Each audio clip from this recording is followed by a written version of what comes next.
Hey, what's up? This is your girl Diamond. How are you? We're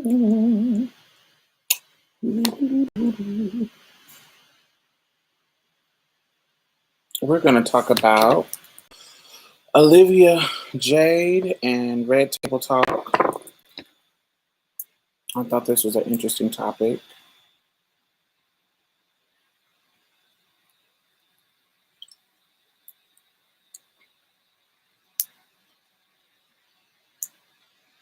How is everybody?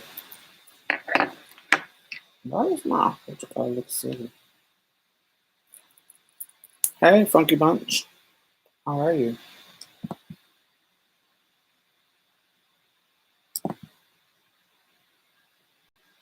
Good evening.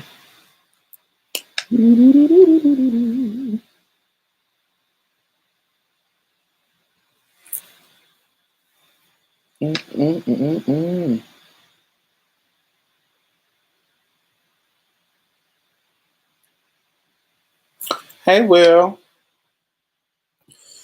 So, Jada had, I think, ain't her name, I think it's Olivia Jade. She is,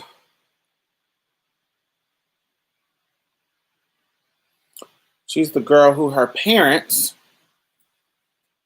was using their privilege to get her into school.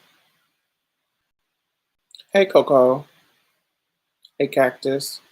I'm good, just resting after taking the finals. And you, oh, I know that kind of rest. I am good. I had some good food earlier, but I'm good other than that. But good luck on your final. Hey, Brandon. So they discussed. So I wasn't gonna watch it because I just thought, why are these three black women giving this privileged white girl a platform to be redeemed or whatever? I was like, I'm not gonna watch that bullshit. But when I seen the clips of Gam going in, I was like, oh, I need to watch it just for that.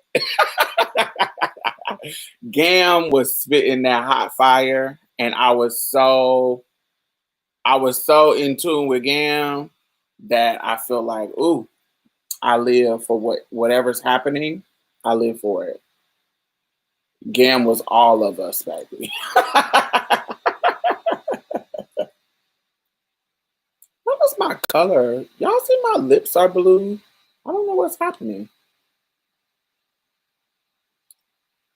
Does it look like that on your end? My end looks like I've been sucking on a popsicle. Like I see my lips are blue.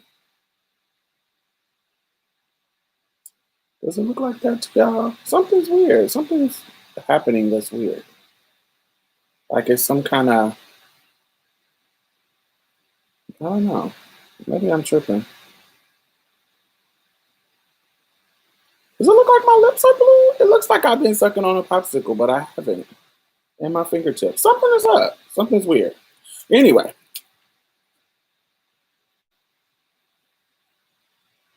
Yeah, I see the green line too. This is all weird. Like something's happening. I've never seen that.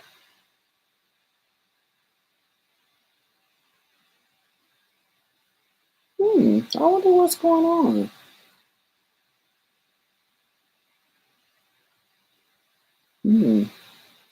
Well, anyway, yeah, it looks weird, but all right. It makes me look like a zombie because it feels like everything, like this is all blue. This is, oh yeah, that's real bad blue. Is it the jacket? I don't know. No, it can't be the jacket. I don't know. Anyway, so there was so I'm similar. I get what I like how Willow put it. Like there is yeah, it's like a weird thing, but anyway, it'll do. So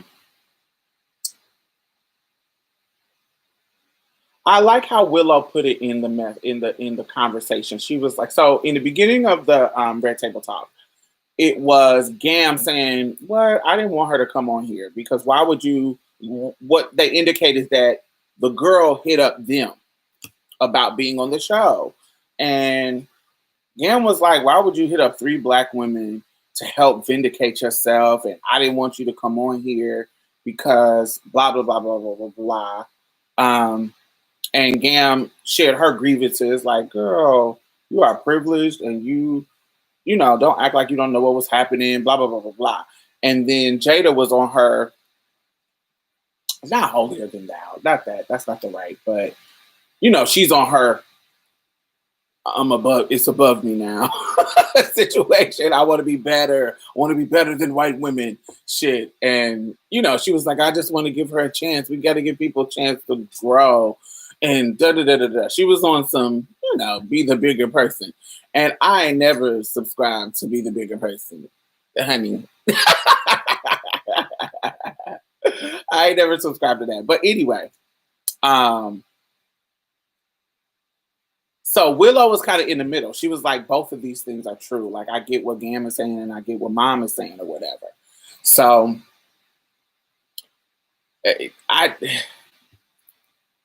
so listening to her talk, there was a couple of things that were annoying to me.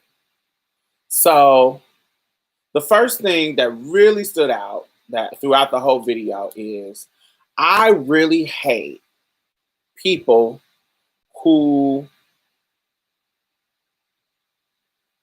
I hate it and I understand it at the same time. I really hate people who blame their bubble on their ignorance. Because I don't feel like it's genuine. I don't feel like it's genuine. I just don't. So like when you say that I was in a bubble, like she was like everybody around me was doing this. So as a kid and my parents handling it, I lived in a privileged bubble. All of my friends, this is what their parents did. It wasn't, so initially when she was saying that, oh, I started, when it first happened, she was like, I didn't know what was happening. I was like, why is this a problem? Why are people mad at us for doing this? This is the normal thing. This is crazy. This blue shit is so funny to me. Like, what is happening? She was like, you know, I didn't know why people were mad at me because this is what all my parents did. I mean, all my friends' parents did. And so I didn't understand why they were mad at me. And I was like, I get that you're in a bubble. I get it. I get that you're in a bubble. But I know people, I just can't believe people are in bubbles so much that you have no inkling that this is privilege. Like, I don't get that. It's like part of me gets it, but part of me doesn't get it. Like, how do you not know that you can, it's like me saying, oh, I'm used to buying Louis Vuitton. I know, oh, I think everybody can afford Louis Vuitton. I'm in a bubble. So I just didn't know. I thought everybody was able to walk into a Louis Vuitton store and buy Louis bags. No, bitch, you know that this is an exclusive store that everybody don't get to go and shop at. Do you see what I'm saying? Like, there's certain levels of I'm in a bubble and I just didn't know that I can understand, but it's certain levels and I'm like, you had to know that what these perks of your lifestyle are not everybody's norm. Do you feel what I'm saying? I'm like, you have to know just based on the arrogance of privilege, the arrogance, you know what I'm saying? Like just you know, the ability to pooch. Well, we live in Calabasas. You know Calabasas ain't Crenshaw. Do you see what I'm saying? Like you might, everybody you hang out know that y'all live in Calabasas. Do you see what I'm saying? You might all live in this beautiful area, but you know there's other areas of the world that don't have these big houses and gardeners and blah blah blah blah blah blah. It doesn't make sense. And for you to say that I was in my bubble and I didn't know, I don't know. I don't know if I believe that. Does it make sense? I just don't know that I believe it.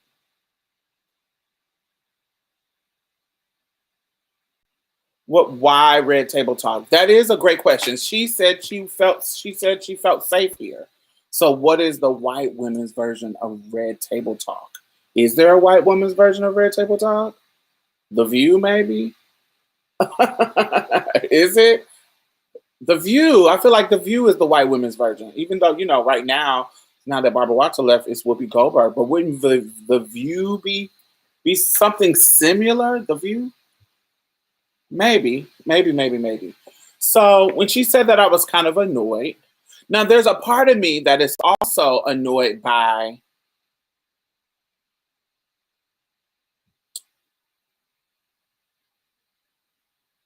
as a content creator, okay? As a person who creates content, who works hard on the content that I create, um, there's something that doesn't sit well with me about her parents making the mistake and doing the wrongdoing and her losing all that she worked for. Now I know that's just like a casualty, bitch. This is what happens when y'all get busted in y'all trickery.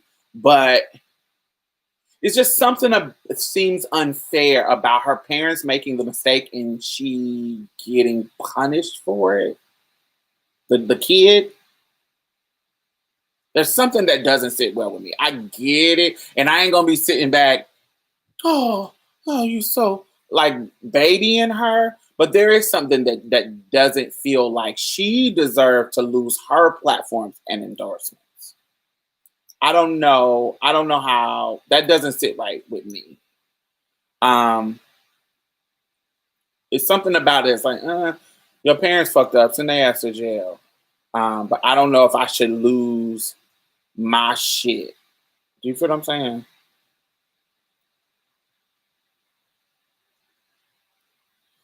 She knew she didn't put the work in to be admitted, so she's complicit too. Okay, so Special K. So there was an element of the show where she kind of explained that what happened in the application was not what she put on it. So what was put in the application, now you got to understand there was a counselor who was doing things for them through her parents that she got hooked up on.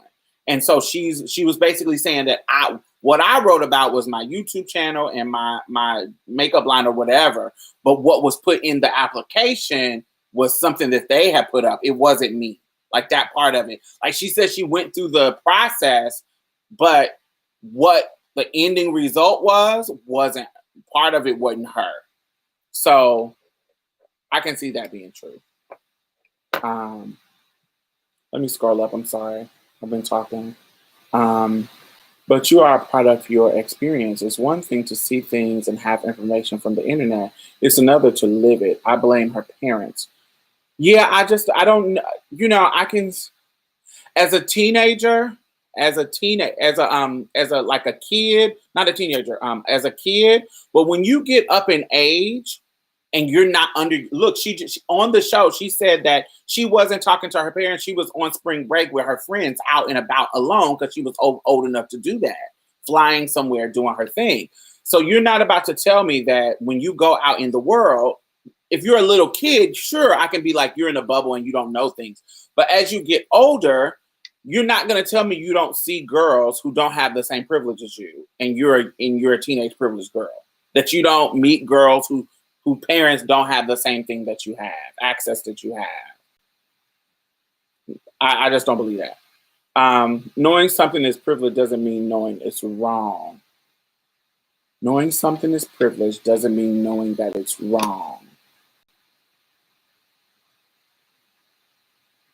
Okay, I can run with that. I can run with that under certain circumstances. You can be oblivious to it if she didn't know that. I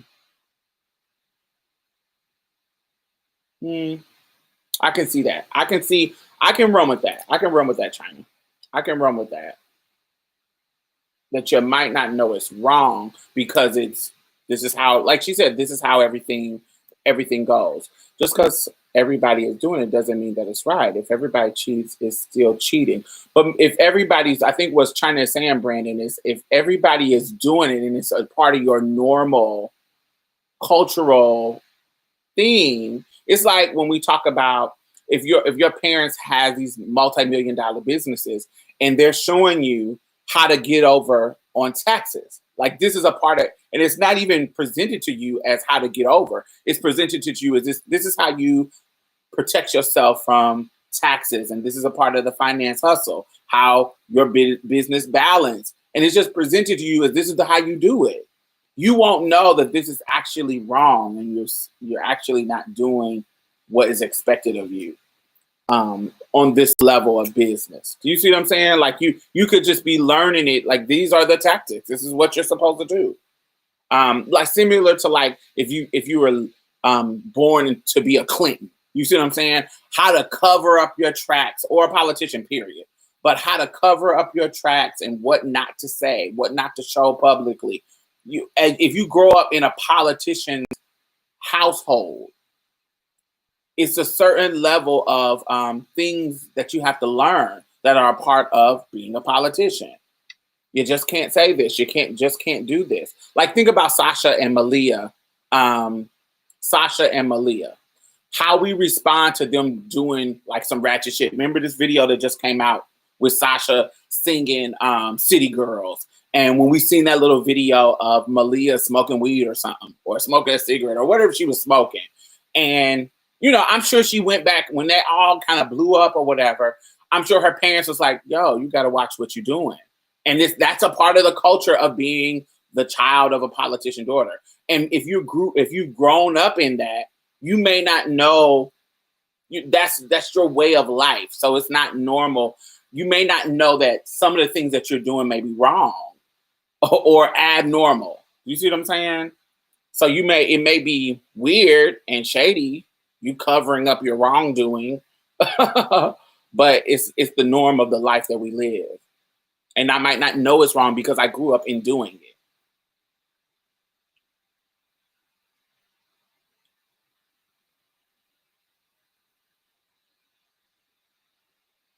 Speaking for myself, there are things that I know, but on a daily basis, I don't think of those things. It's reasonable to think that the people are immediately aware of their privilege every second. Yes, China, I do. And so that goes into another conversation. So when we talk about poor folks and Olivia Jade, that's such a drastic difference of privilege that is so obvious to see the differences. But there's also there's privileges that's in the middle of there that people ignore too. Because I see people doing stuff to get their kids wrongdoing, changing addresses. And I know that there are cases where Black mothers and parents got in trouble for doing this. But I'm just focused on the doing part. Yes, I know the unfair consequences. Yes, that's a whole other discussion. But I'm talking about the doing.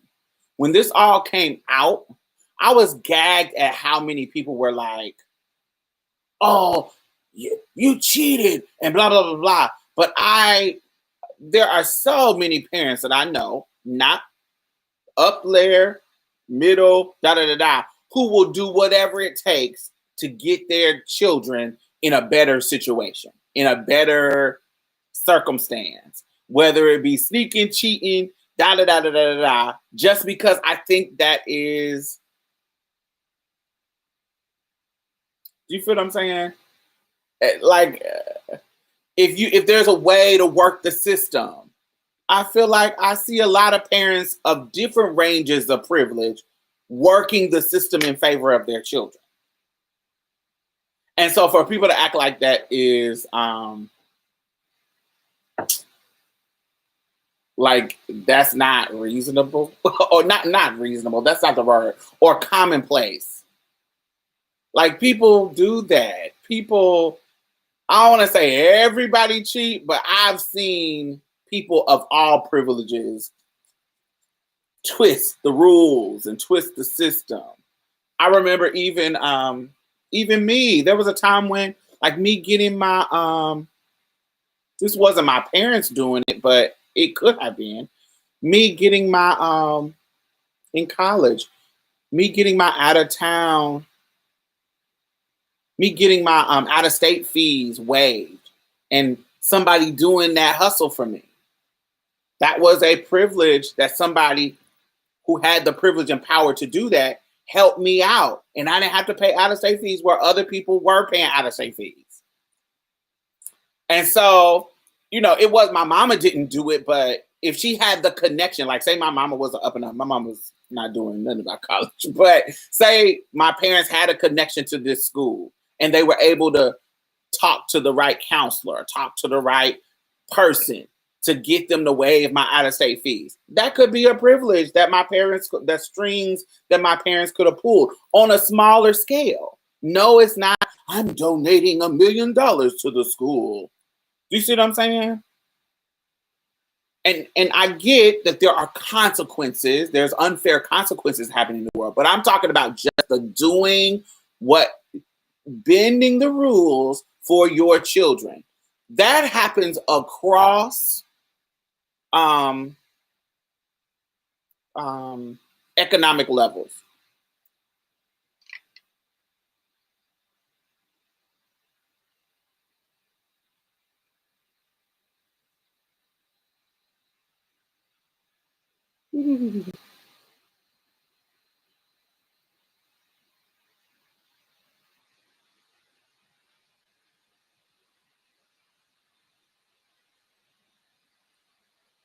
Why is no one talking about Miss Amo, her dad, who had major part? What do you mean ungodly? What do you mean by that? They were on the show. They were talking about mom and dad. I don't know who Miss Amo is. Is that another case? Didn't they, Dr. Sports team, participate, etc., in another case? There was multiple cases, so don't mix up all the cases. There was multiple cases, so I don't know the details of all of them. There was other people caught up in the scandal, so I don't know the details of each and every one.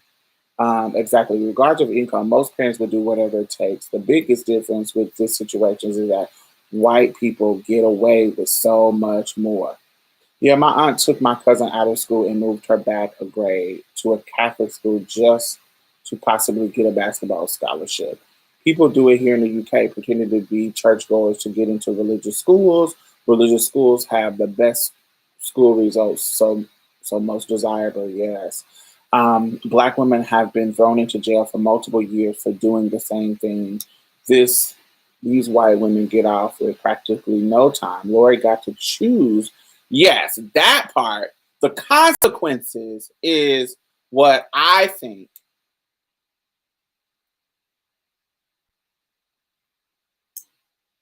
Oh no, no, they brought the parents. They both went to jail. I don't want to say they're bashing just the mom and dad. They brought up the dad too. They brought up the dad and the mom. Um, and I also think that Lori is more famous than him in regard to like who we recognize visually. I think Lori is more famous than the dad and the daughter in regards to who we recognize because she's from Full House. To me, maybe that's me in my little bubble, my TV bubble. I think it also messed up how they will blame Black people for not going to higher education. Yes, absolutely, Slip. Anytime there's an easier way, people are going to take it, even if it means risking your freedom of across economic boundaries. And and that's not a race thing. I wanted to. Gam said that too. That's not really a race thing. That's all. I also didn't like how Jada was comparing her situation with her kids with Olivia.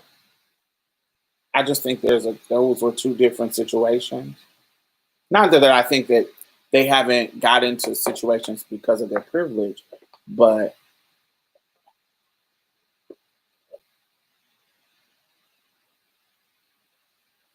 okay, I'm a designer because so I'm more irked to him. What do you irk to him? Excuse me. What do you irk to him about?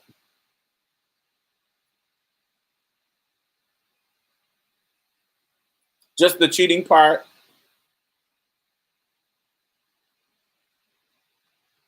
So I don't know. I feel when I think about being mad about them cheating, I feel hypocritical because I know that I would do that.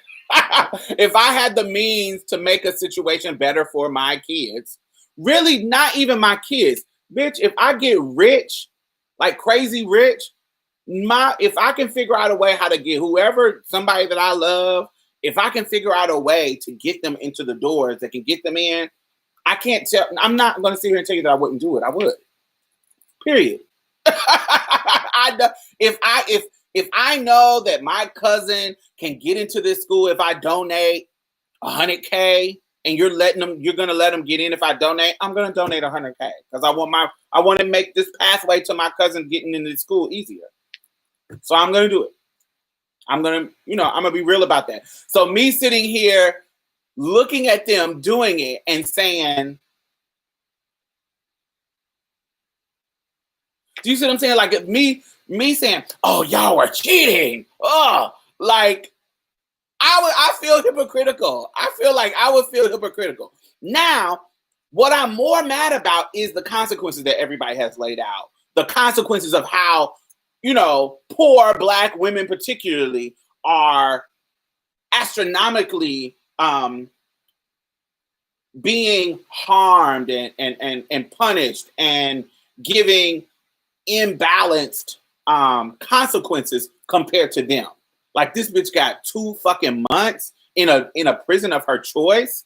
Like what? Why somebody else, some poor Black woman got 5 years on a very similar case, or just using a different address, not even sneaking and paying and this whole different level of cheating. Do you see what I'm saying? Now those things I'm actually absolutely angry about. To me, that's that imbalance, and pointing out that imbalance is way more serious and need to be addressed.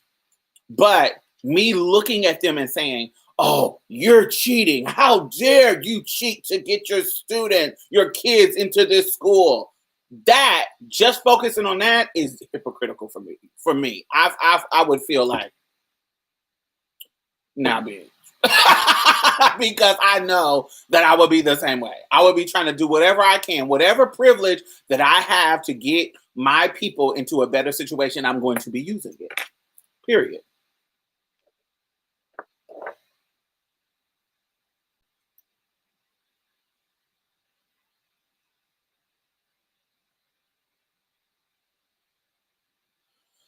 But it might hurt their kids because after a while, it'll show that they have the chops to do the work. And Slick, I don't think that that's necessarily true. That may be true if they go into something where they need to have the chops. But if they're just going to get the paper and then they're going on to start their businesses, she already had a business. She already was being a YouTuber and an influencer with her own makeup line. She was already doing that shit without going to get a degree. So really, she just would have needed to get the paper. Do you see what I'm saying? And as a person who has a degree, I'm telling you, this shit is whack. I literally hate. I don't want to say hate. I don't feel like the benefits of having a degree outweighs this fucking student loan debt that I have. I don't feel the benefits that I have with my career and the money that I make right now in my life. I could have done this without that fucking degree. Like every piece of coin that I have that's coming into my bank for the past 10 years, I could have gotten it without a degree. And so that degree shit is whack. It's just so you can look good on paper. It's not necessarily just opening tons of doors. Now, there have been certain times and certain very specific times and certain situations where certain times and certain situations where I was able to negotiate a little bit more thousands of dollars on a salary that I was negotiating because I had a degree. Very, very specific situations. There was certain situations where I would get an interview specifically because this interview, you had to have this under your belt on paper to even be in the door. But even sometimes those situations where it says, oh, you have to have this requirement qualification to get in the door. If you know somebody in the HR system, they'll slide you right on in. without even having those qualifications. So even that you can get around. You see what I'm saying? So it's but now it just makes it more difficult. Sometimes if you got the degree, it just, you're shooing. But it's not the end of the world if you don't. If you know, if you just have to prove that you know your shit. And so for me, in her situation, if she just goes to school and pass the classes just to pass the classes and get C's and blah, blah, blah, blah, blah, blah, she'll just have the degree from this sickening school and all her businesses is already going.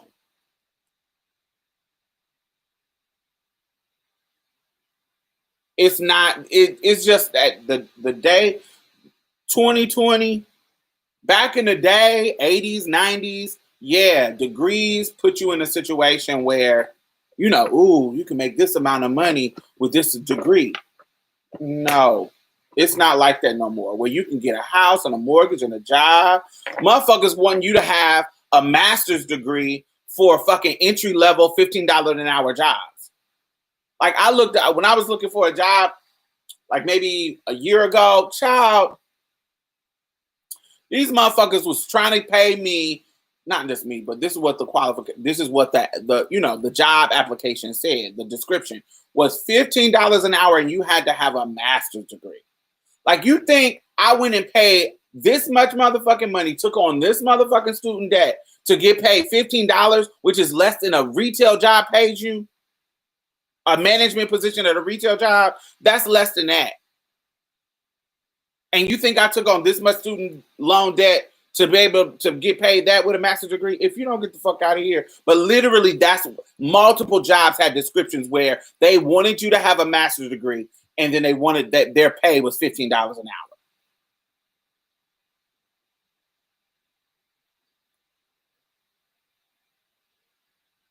Make it make sense for me. Please make it make sense, because I don't understand it.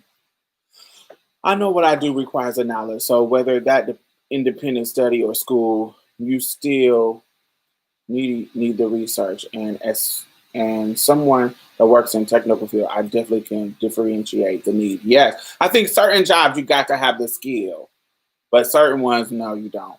For knowledge versus the white man's approval, it matters in certain domains. Yes. Does that apply to Black people, though, for non-entrepreneurs? In my experience, no degree is just another reason not to shortlist you. Explain that a little bit more, Special K. Does that apply to Black people, though, for non-entrepreneurs?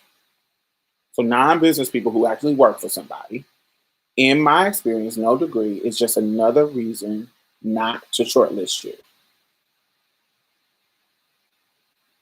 I think it can be I think your race can be a factor, absolutely. But I know some people who don't. The degree thing is more of a class thing. Does race compound it and exacerbate it? Absolutely. But educated elite, those things, that's more of a classism.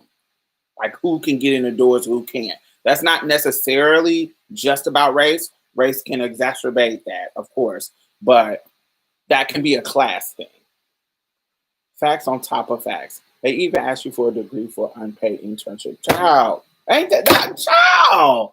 Girl, if y'all don't get the fuck out of here, you ain't even paying me, and you talking about you want me to have taken on student loan debt? Get the fuck out of here. Fuck out of here. No. It's crazy. That is wild and crazy. So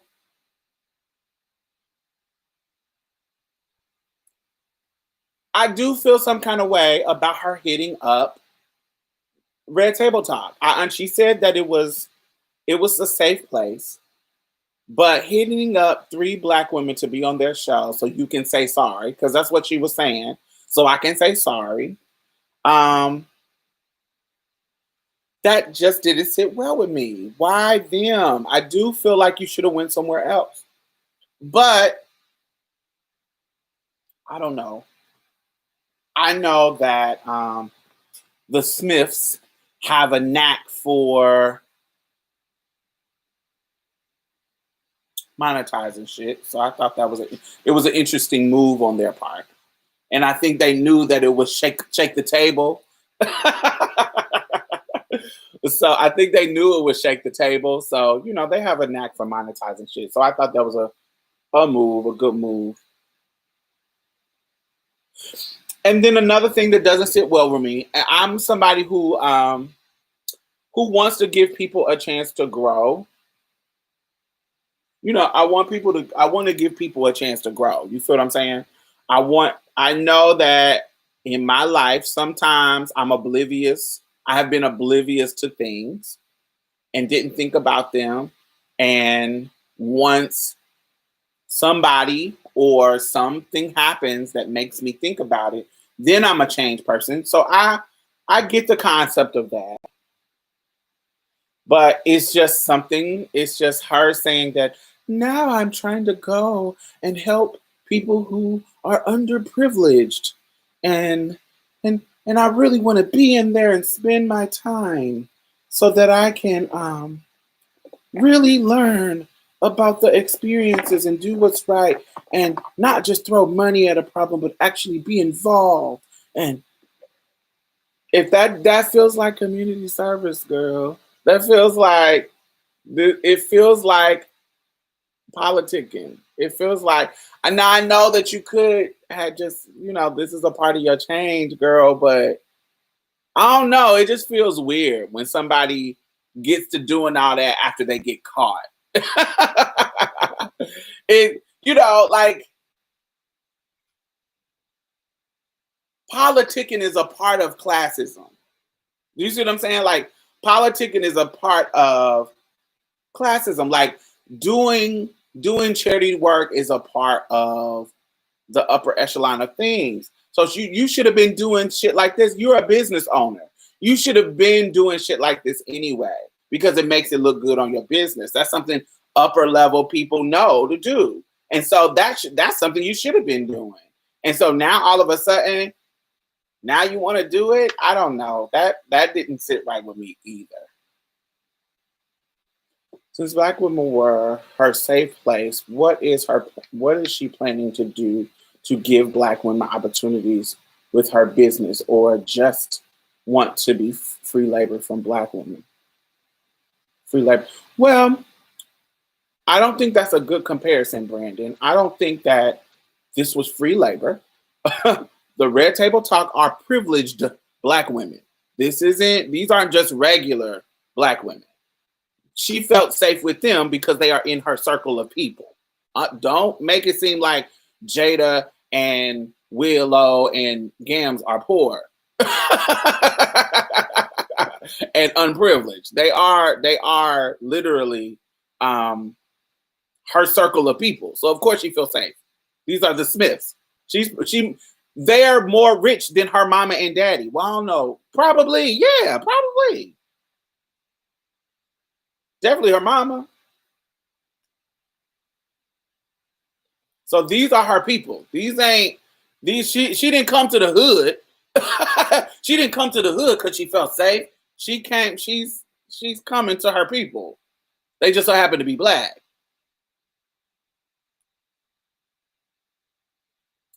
Because Black women know how to solve their problems. Explain that a little bit more.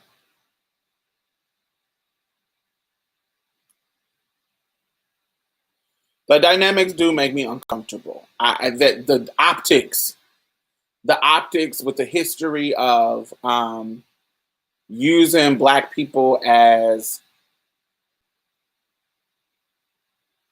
I don't know, the optics are uncomfortable. I know Missimo got a sickening coin, but I don't know if is it a Smith's coin? I know it's a coin, but I don't know if is it a Smith coin.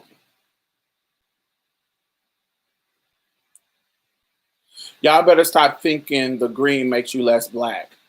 I don't think it makes you less black, but there is a certain, me knowing privileged black people, there is certain levels, there are certain things that they are protected from that regular black folks are, that they won't be susceptible to if they were regular.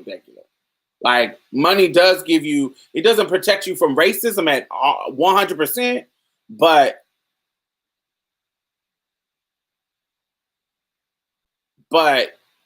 it's not, it's not going to be a difference.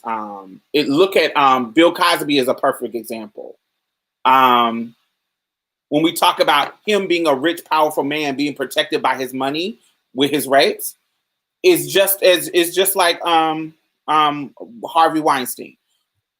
Actually, longer. Look at how long Harvey didn't get into his money until he was fucking in the 90s. That's when Miramar started getting, sickening coins. That's when it started getting big. Bill been making his coins since 60, so he's even more privileged in how long it took him to get to where he is. So I'm not saying that money makes them less black. I'm just saying that it protects them. Money protects black celebrities from accountability a lot of times. If I take my ass over to what's it called? Was it Sweden or Amsterdam? Wherever ASAP Rocky got put in jail or whatever. I take my black ass, my regular black ass over there and fight and get put in jail. Ain't nobody gonna be over here trying to get me out of jail. Ain't nobody gonna be making news stories about get me out of jail. That's what they did for ASAP Rocky, because he got coins. So no, it don't make you less black, but it definitely is something that can protect you. Yes. Google says Will Smith is worth $350 million, and it says Missy Margaret worth 70. That's what I thought. That's a big difference level of money, Brandon.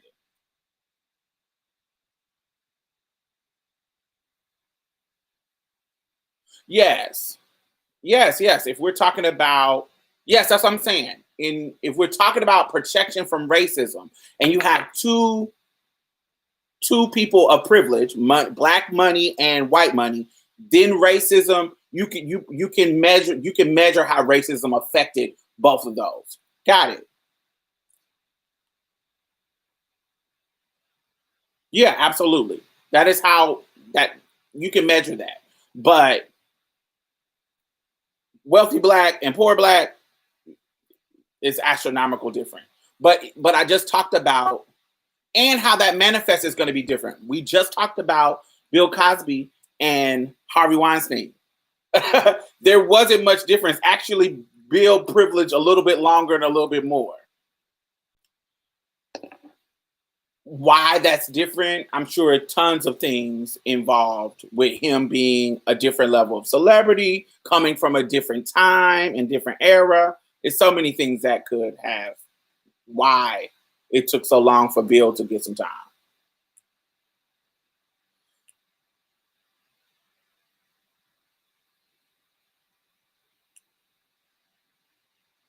Uh, yeah, black people. Well, poor black people experience the effects of not having money all the time. Yes, Diamond, you got some clout. The community would make some noise.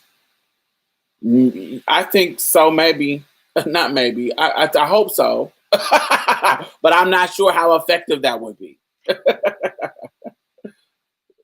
Right, get a GoFundMe going.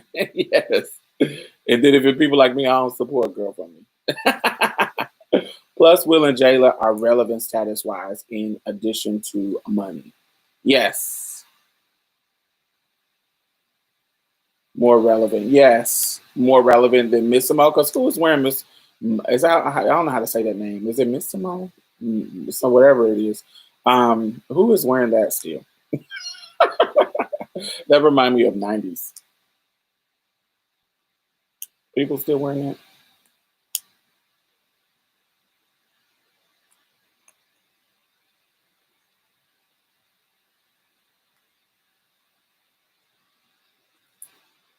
I don't know. I just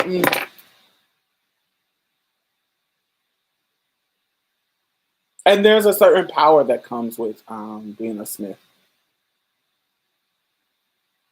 Jada would have gotten more time than Lori, period. I just don't agree with that. I just don't agree with that.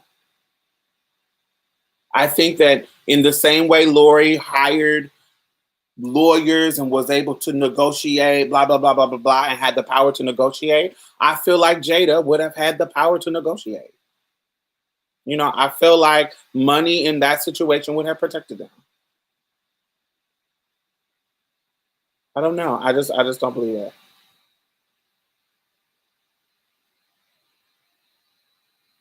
White folks would have loved to stick it to the Smiths.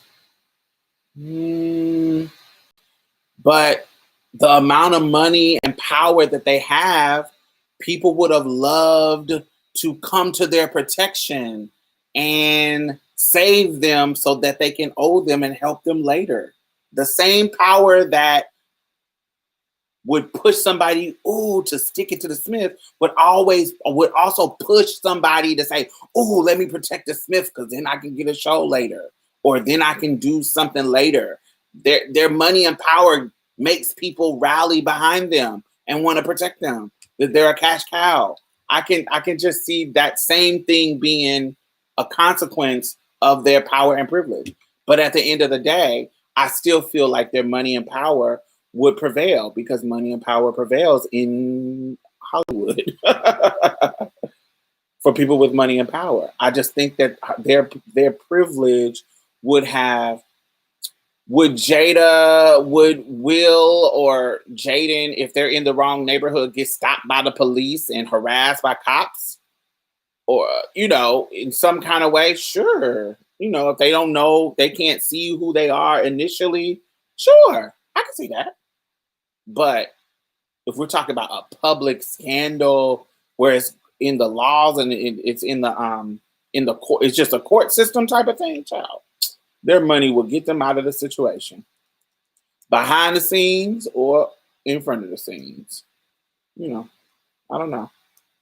I don't think it would have done that. I think there are people who would have tried. Let me get the Smiths together, sure. But I think their money would be a heavy armor to protect them against those folks who would try to stick it to them. Mosimo. Mosimo. I think you're pronouncing it that way. Nobody wears it. Yes. So, Mosimo. Yeah, whatever. I shop at Target, sis. Yes, so I wear it. Yeah, I don't know. I shop at Target. I don't think I shop at Target for. Yes, I do. I get some clothes. Like I get some dresses. Like if I see a cute dress, I'll get a dress. But I don't think it's most of them. But if you're at Target, you ain't.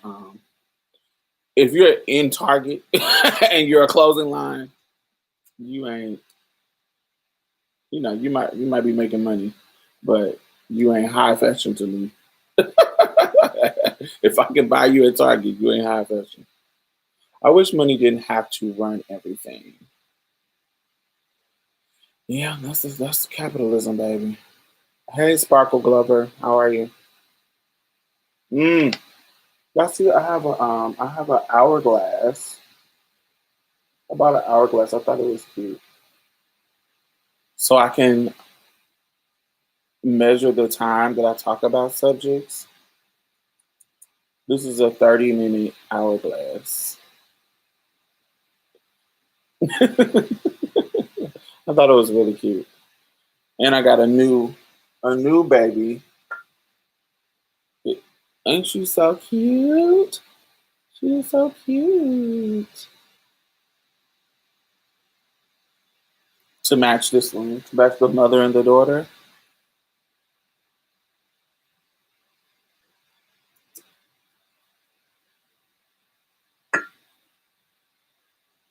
And I don't know if y'all noticed it, but this is a butt plug. pretty green one. Oh, this is my Lord. If it wasn't money, it would be land. If not land, oil. It's always something. Humans are inherently interested in power. Yes, definitely. Do you see the Kevin Samuels video when he was rating that woman on her appearance? No, I didn't. I don't even know who Kevin Samuels is. Let me see.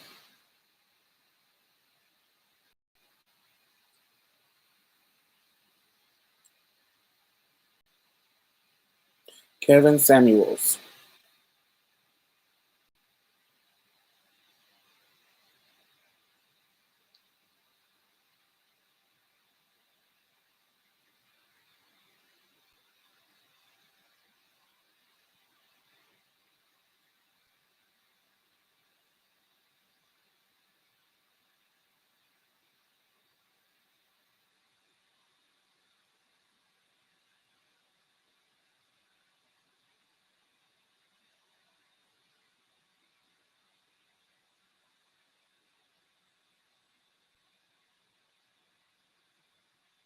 Um, First of all, he's ugly. If this is who he is,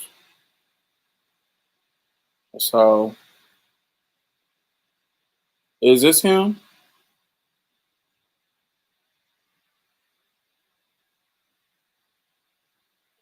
If that's him, he's ugly. So how's he judging anybody? To me,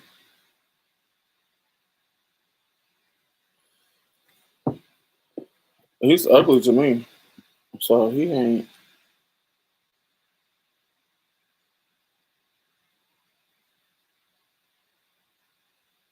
Yeah, is that cute? I don't know. He don't look cute to me.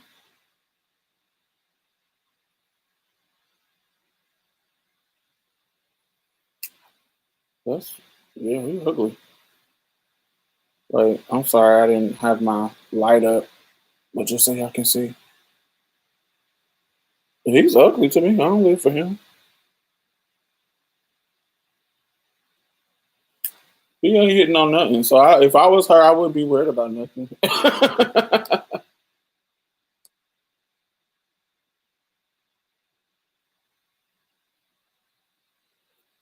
Oh, I don't watch Christy at all, darling. I don't give her the views at all. She is transphobic trash. I don't watch her at all. I don't even. I steer clear of Miss Christie.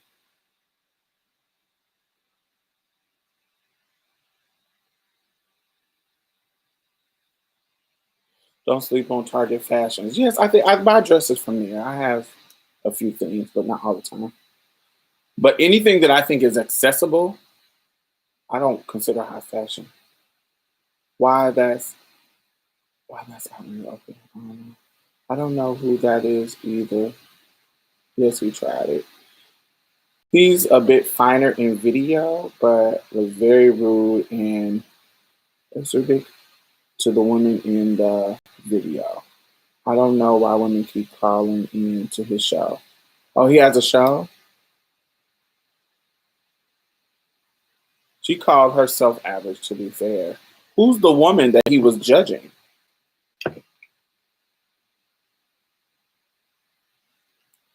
Mm.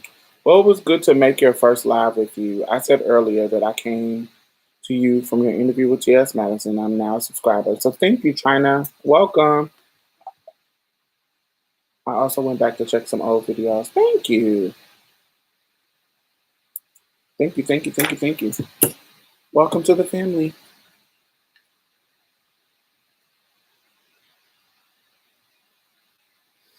Yes, that's him. He is part of the O'Shea Dukes Jackson group of black women hater. O'Shea Duke Jackson.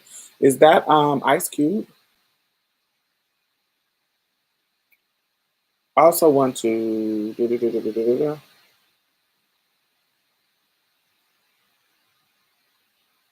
What about the restaurant owner in Texas who went off on the women twerking? Um, I think twerking is ancestral worship, and so it should be done anywhere at any time. So anybody who is chastising anybody for twerking, bitch, fuck you, and you anti-black, fuck out of here. So that's how I feel about that. Um, Especially when you're on some respectable shit, but you actually sneaking loans and doing shady shit with people's loans that the restaurant that your fine establishment is parting ways with you because you're using their name and cheating loans. You're whack. Is a guy that told the guy he had. Is that the guy that told the guy that he had a little dick? I have no idea about that. Look on Twitter. She usually goes on live Friday at 7 p.m. Yes, this Friday she has an event with T.S. Madison. Yep. Thank you, Brandon. Another Kevin. The Kevins are acting up this month. Blah. Most Kevins ain't shit. Most Kevins ain't shit, and most Antoines is gay.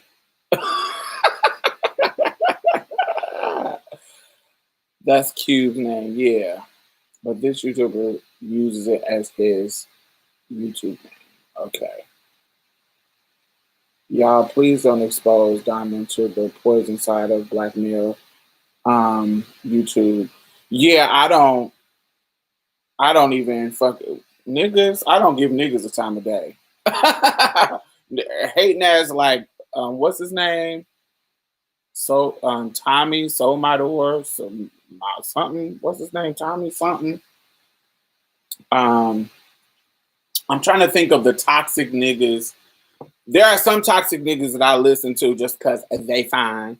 Robert Perkins, I listen to him because he. Plus, you know, we Facebook friends and we chit chat, and so we cool. But super problematic. There is another dude who I like that's trash, toxic and trash, but it's just something about him that's so sexy.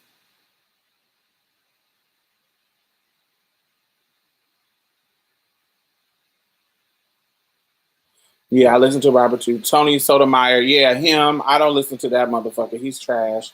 Robert Perkins, I do listen to him. Um, I'm trying to think of problematic dudes. Um, that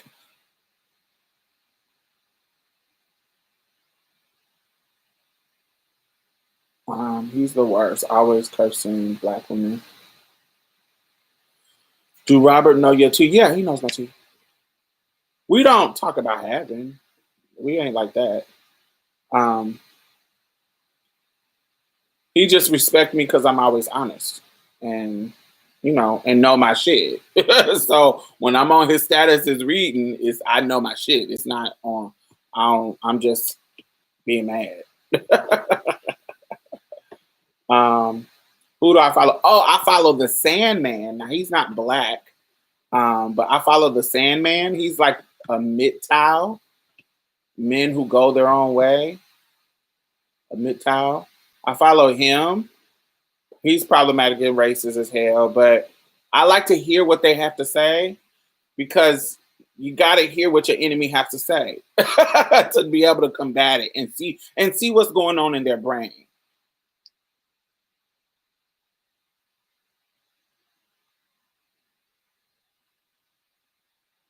Um, I love when you do your ghetto turn on voice when you describe dudes. I don't know what that was. I don't think I do it on purpose or intentionally. I might do it, but I don't do it intentionally. I never saw Robert as problematic, just ignorant. Well, ignorant is problematic sometimes. I hate Sandman. Yeah, Sandman is trash. But I got to hear it just to see how crazy they sound. Um, who else is my problematic fave? Let me see if I can find somebody. Problematic fave. Um, Let me see. There's a dude who I listen to that I'm like, all I need him to do, he just needs to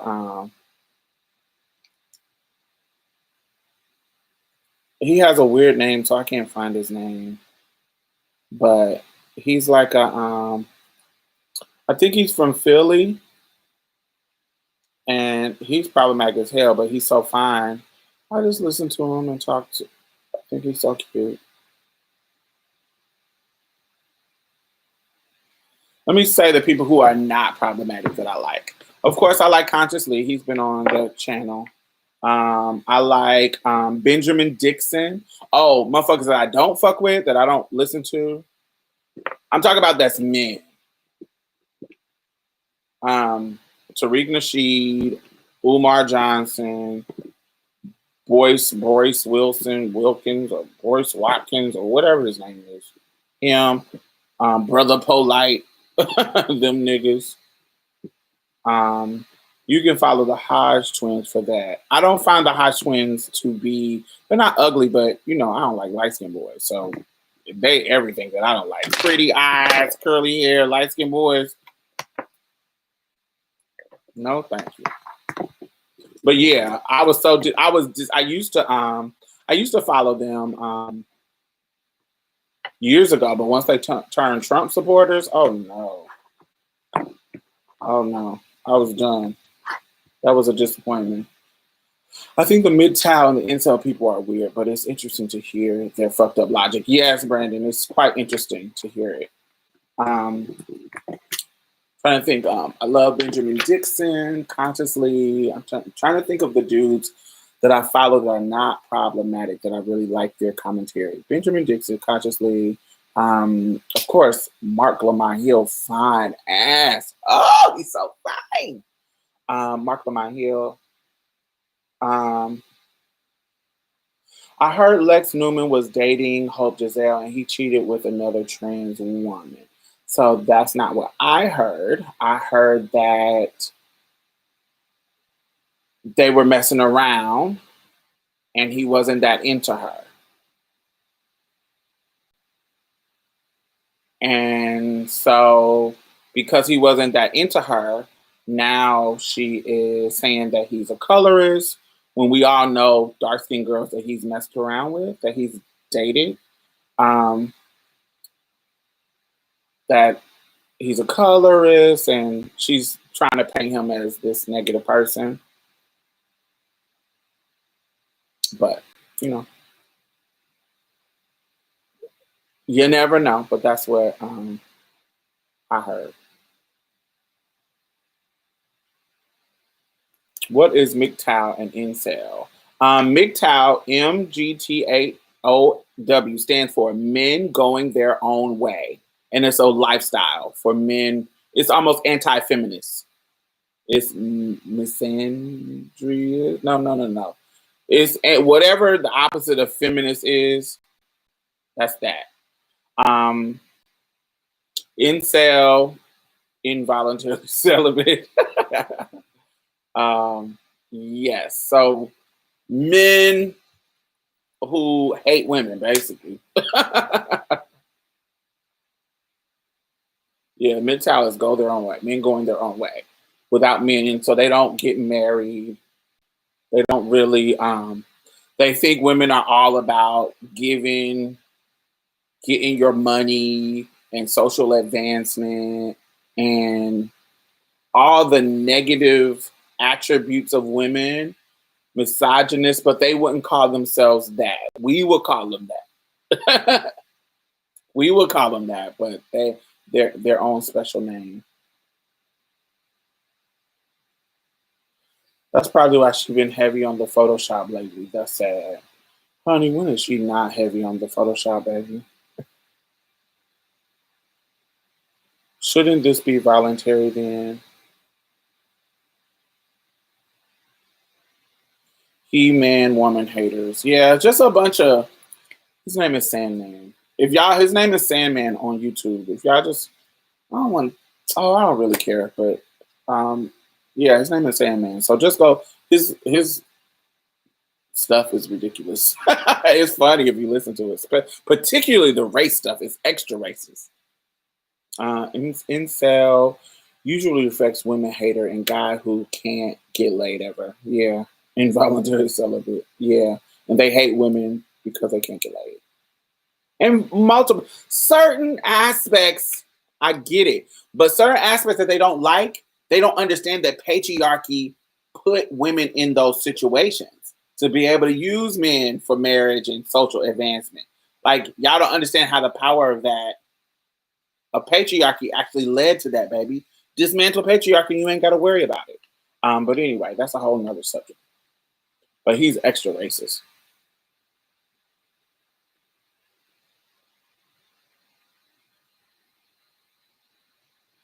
Incels have named for types of people. Good looking guys are Chads, good looking girls are Stacys, etc. I just don't understand how Hope don't care for sex workers but is a GoFundMe girl. It makes no sense to me.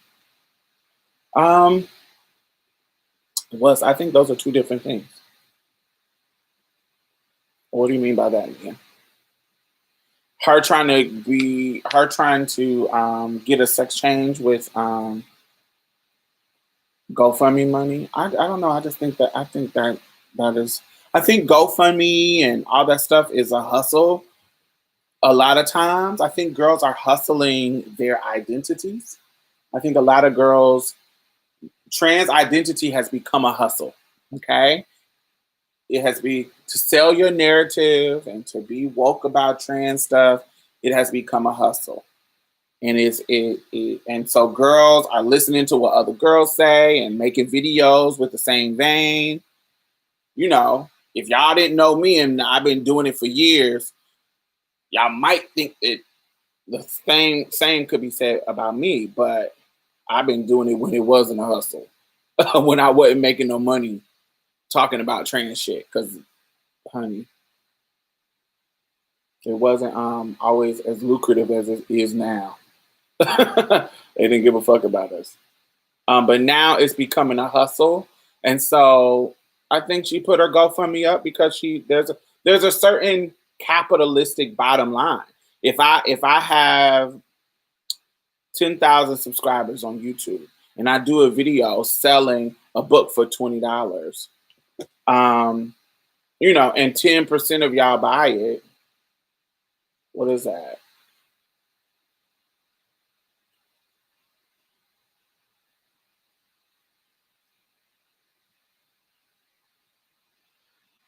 That's $20,000. You feel what I'm saying? So she has so many followers, don't she? Does she have followers? Now hers is weird because she if you look at her amount of followers and the amount of interactions, it doesn't match. And so it makes me feel like there's some weird stuff going on. But I don't know. Anyway. Anyway, that's how people be like, oh, I got all these followers, but it's the people who are interacting with your post don't match the amount that you got. And so it always like a scheme or something. Anyway, but that's just me thinking about it. But if I can get however many people interact with my post to donate to my GoFundMe, I just made $30,000. That is a hustle. It's people out here. You don't know how many times people on Marsha's plate,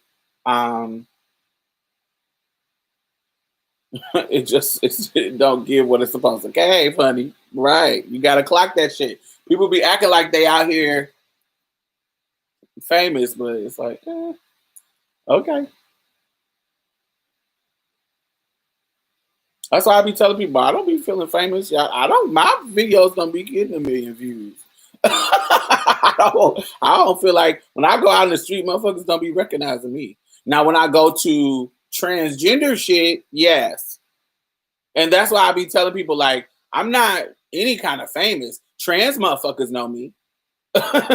Your famous trans friend, whoever the transgender woman that you stand, she know me.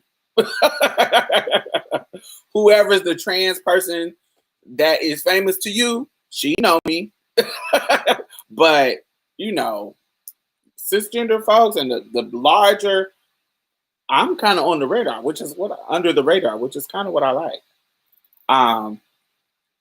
Because I can be the expert in the niche that I want to be in and get paid doing what I do without the drama of everybody being in my business. Not that I have some business that I'm hiding, but I can go out in the world and not have to deal with shit.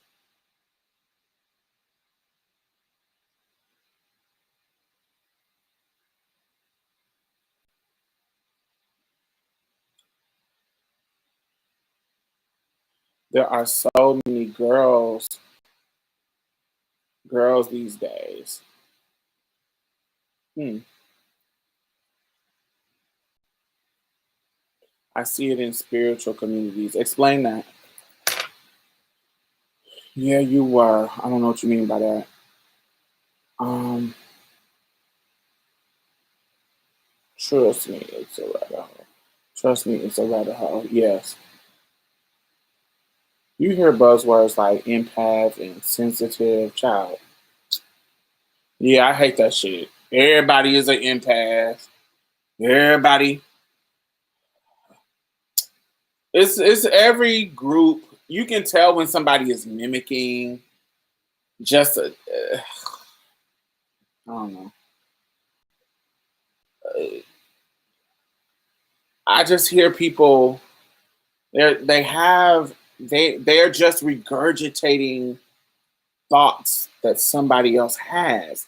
Like, I'm not claiming to be the wokest motherfucker, but if I say some shit, it's because I have it's my own mind. It's my own opinion and experiences that are informing this. I read things and I'm applying it to my life. But some people just be saying shit and you can tell that they're regurgitating because when they talk about examples, they're using the same examples that the people who made the original thought brought up. So you can tell that they're doing that, and you can tell that they haven't thought about it because it's not a deeper analysis. Honey, that analysis was made by bell hooks in the 70s. So where are we at in 2020? Like, why are you not going deeper? Okay, bell hooks, Octavia Butler, Toni Morrison, Patricia Hill Collins, all these Barbara Smith, all these black feminist icons have already done the base level work of black feminism and wokeness. Where there's something has shifted even deeper. Why are you not coming with that? Because you're trying to regurgitate some old. Not that it's not relevant, but you haven't gone deeper because you stuck there because you're regurgitating what you think needs to be said. Not original at all. Yes, everybody is just performative. Absolutely. Everyone, please hit the like button. Thank you, Coco. Thank you. Thumbs up if you're watching. Thumbs up and subscribe too, and hit the notification bell. I be forgetting to say that. Forgetting to say that. You have been right. Too many buzzwords. Absolutely. And you have people who are out here saying they can teach and use certain skills, and it makes people see it as a hustle, like those who teach Tara and Reiki. Oh yeah, that's in the spiritual world. I'd be like, ooh. Mm-mm. I be seeing folks doing lives and reading tarot cards, and I'm like, who is trusting y'all with their spiritual well-being, child? I guess. Wear it out.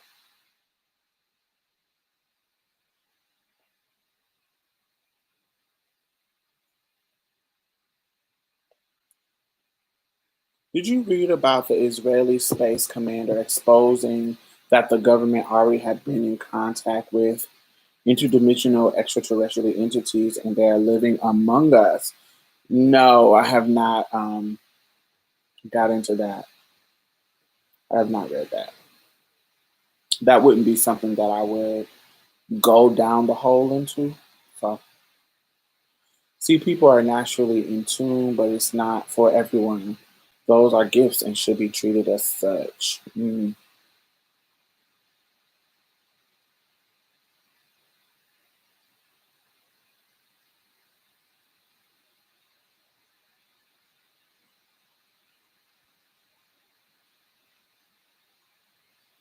GV. What? Who is GV? The latest GV video. What is GV?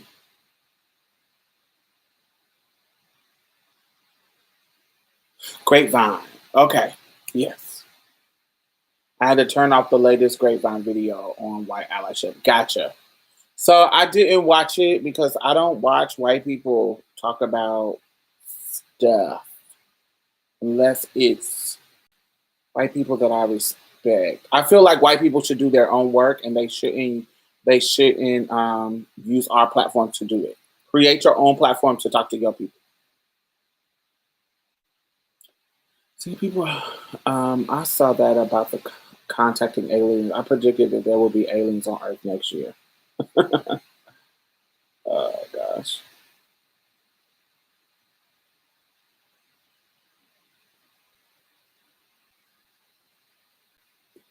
It's not that I don't believe in aliens. I think mm, I can't imagine out of all the vastness of the universe if there's not some beings on other parts, on other planets, or on the other um, places in the galaxy. I can't imagine that they don't exist. Um, yeah, I just can't imagine that they don't exist.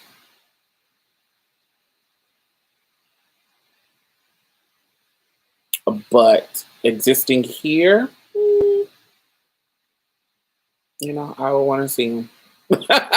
I would want to see, them. I want to see them. The clandestine nature of these alien stories and it's too Hollywood for me, so I can't run with it. Exposing the secret Area 51. Yeah, yeah. I can't read. I can't run with it. They gon' if they come, they gon' think it's ghetto as fucking leave. Right. I believe they exist, but it's more interested in life here. I think people us use ET stuff to escape reality. Yes, child, I'm dealing with a spiritual charlatan right now. Yeah, I don't deal with the charlatans. I don't deal with the spiritual charlatans. Yeah, I don't have time for them. Mm-mm.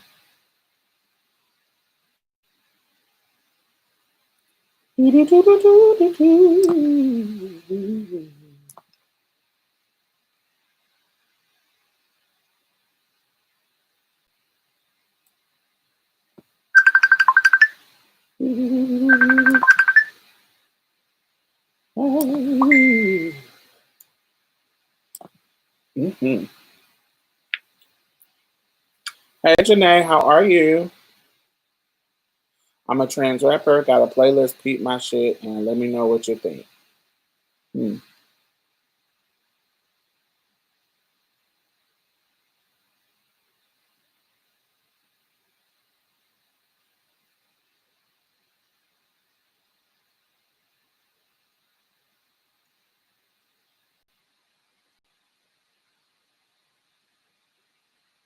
Mm. Yeah, we already talked about it. Did you have something to add? What's your thoughts, Nicole?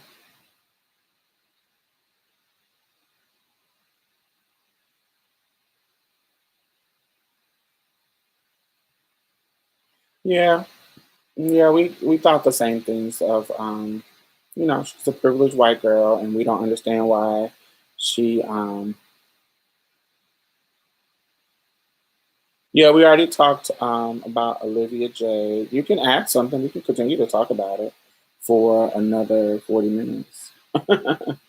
I think I think now more than ever, school they should teach kids about being in touch with the intuition and how to use it in their day to day.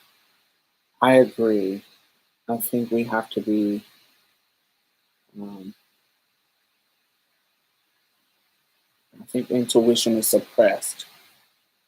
I think we should be practicing um, utilizing our intuition. Hmm.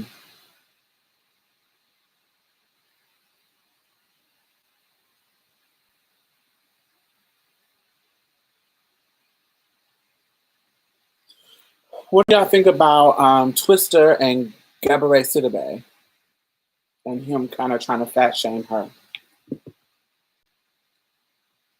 and her having to read him? I'm like, are we still doing? I know we are. I see it, but I'm like, so old. It's so silly. It's so like, is this cute anymore? Not that it was cute in the first place, but man, are we still fat shaming? Like I'm always gagged when Lizzo posts like a picture and everybody is like, oh, I'm tired of her. Oh, she's performative and blah blah. I'm like, child, you just hate fat people. You just hate fat bodies and you want to be extra because she's doing the same thing that every other celebrity do. Megan Thee Stallion always got her booty cheeks out, popping them. I live, but the response to Megan's booty cheeks being out, popping and gyrating, is a very different response than Lizzo's body out, gyrating.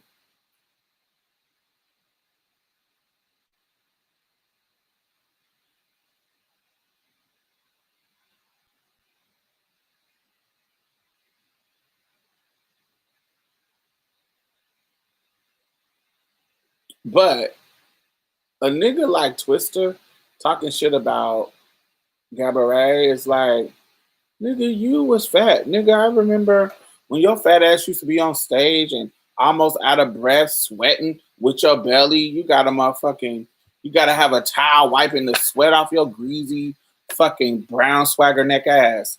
Nigga, how the fuck you gonna be talking about anybody fat? Fuck out of here. Like, nigga, you are fat. How the fuck you saying anything about nobody, nigga? You look like motherfucking you honey two salami sandwiches from motherfucking a heart attack. How the fuck you talking about anybody being fat? Explain that to me. And just like that other nigga, y'all, that fucking Kevin Samuel, like y'all, it be the motherfucking raggedy ass fucking niggas that got so much to fucking say. It's the same thing like with bitches too. Like I ain't never had no issue with no pretty ass bitch. Like pretty bitches don't be on no fucking bullshit. They be like, I'm pretty and doing my own motherfucking thing. It's always some raggedy ass, uh, built a bitch built like a bag of motherfucking polar ice, talking shit. It's always motherfuckers, bitch. You built like a sack of fucking potatoes, bitch, and you got so much shit to say. Then then it's the ugly ass niggas. I just don't get it. It be motherfuckers where you like, nigga, who the fuck asked you? You acting like you a fucking God gifts to motherfucking women. And you got so much shit to say. It annoys the fuck out of me. Man, it annoys the fuck out of me.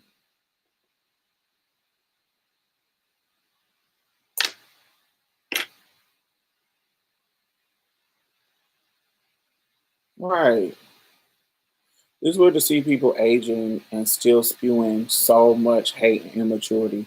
They need to find better things to do with their time. Like that motherfucking Trick Daddy. Nigga, you over there looking like a fucking Jabba the Hutt.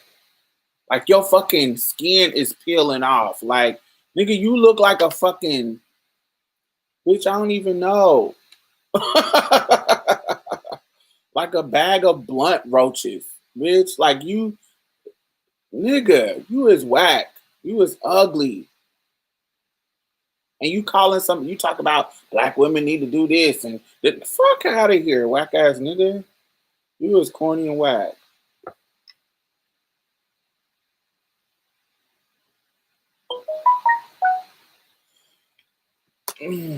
It's weird. Can you play my music on stream? I'm legit.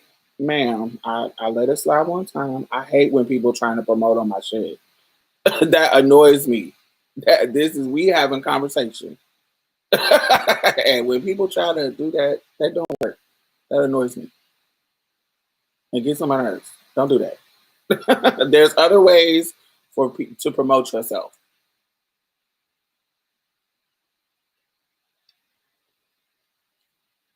There's a different music video, YouTube terms of service, and I take huge issues with that.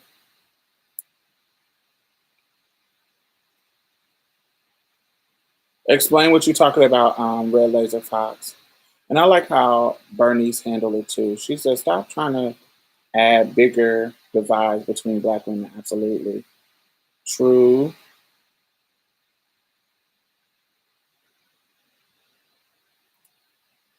I think they just try to beat everybody to the punch of pointing out their flaws, so they point out somebody else's to change their attention. True. She might get a copyright against her channel for playing music. It's not just that. It's there's a way that you ask people to promote. That's not in what you're doing now is not how it works. I can't stand when people stood in the same position, make judgment and disrespect people, and disrespect people who are in similar situations. They're they're just in. Absolutely. Trick Daddy look like death. Absolutely. I wish he would just lay down and rest for a while. Mm-hmm. Like Jada. Mm-hmm. He need to take his own device. Miss Thing. Where are the tunes? I put her in timeout. Yeah, you doing too much. Like, child. I'm out. I left the first time you said it slide. Like, if folks was interested, they would have, you said it. Cool. They can go to your page. You a trans rapper. Cool. Boom. They can go to your page and check it out.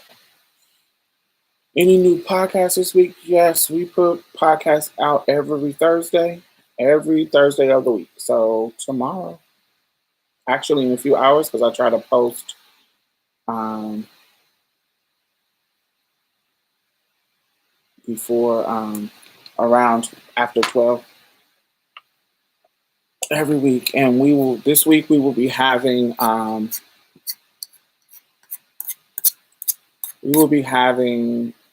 Aria Saeed and Mariah Moore. They are the ones who organized our event, and they sponsored the show with me and Madison, and they sponsored the show with this one. You know.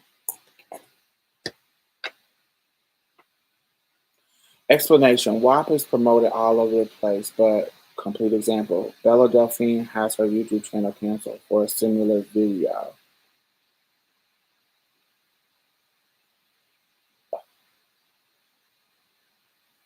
I don't know who Bella Delphine is, but I don't know. I don't know what happened. What's the flag raid? I don't know what the I don't know the details of her video, and I don't know I know I've seen WAP, and they were just dancing. They were in. They didn't give me. It didn't give me something inappropriate that went against service terms of service. But I don't know what Bella Delphine. I don't know what her situation. I don't even know that person, so I don't know what the situation is. But I'm a person where my YouTube channel got deleted for something that was nowhere near the WAP video. Um, yeah, my channel has been deleted before for no reason, for something that has nothing to do with anything. But you're saying it's a double standard, as if like that's an unknown call out. It's an absolute double standard compared to a rich, well-known, money-making rapper to a person who is unknown. That's the privilege. That's the privilege of being well known. Also, you can actually send it to the people before it actually comes out. Like you can actually have them look at it You see what I'm saying? Like you actually have the connects to have the whoever YouTube people are, you can actually have them already prepared for it to be out. And they're gonna make so much money from it that as long as it's not porn, twerking and ass shaking for me isn't that big of a deal. But um I don't know what happened with Bella. I don't know her. But I have seen YouTube channels deleted for far less. But it's by unknown people. I saw the one with Madison. I love to hear you two talk about personal growth and having to reevaluate friendships and inner circles. Yes. Um, I still use YouTube, but I prefer Instagram and other podcast platforms. Yes. I like YouTube because just the live stuff. I kind of don't. I got a couple of not scripted, but I have a couple of edited videos coming. But I just like the live feature. I can come in and chat with y'all however I want. It feels like with algorithm, certain channels get buried. Yes, algorithm definitely has buried my channel. Absolutely. I used to get the average used to be like 1,500 on videos, just when I post them based on the subscription.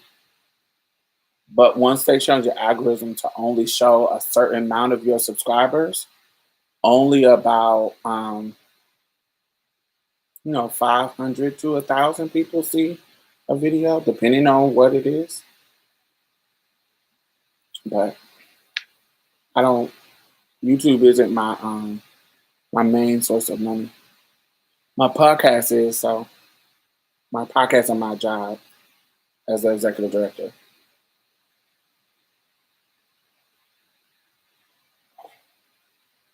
It seems like with the live is good. Yeah, I like live.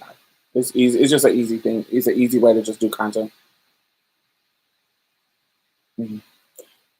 Philadelphia makes most as much money and is huge in her circles. Just saying,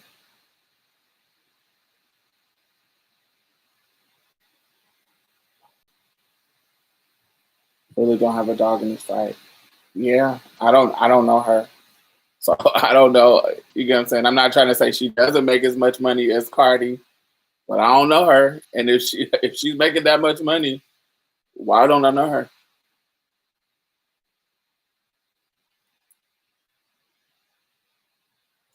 Your pimple popping video does numbers, and it's always recommended to me. Isn't that strange? That there's a couple of videos that I'm like, why are y'all showing these ones? And that is um, the pimple popping one, the one with my gay son Brandon getting humped by my dog, but I think that's because it's freaky and people are freaky. um, there's a video called Pussy Power where I'm talking about the power of pussy and cis women thinking that their pussy is the powerfulest thing, but it's really not. Um, called Pussy Power. Um,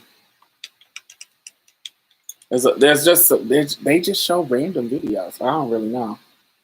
Those type of videos are weirdly popular. Yeah, yeah, like Dr. Pimple Popper. But I could see if it was actually popping and squirting out or something like that. I don't even think it's doing that unless they're just clicking it for the hopes of that's what it is. I've been so many suggestions for pimple popping and foot scraping videos. Yeah, I don't get those, but I guess if you look at those type of videos, they might show it to you. But I try to go to my channel and organize. Like if you go to my channel and go to playlist or videos, you'll get. I've kind of tried to organize them in a way. Well, not videos. Go to just the home page, and I'll try to organize them into things that people like the most. Like I have a fan favorite video where people talk about these videos the most.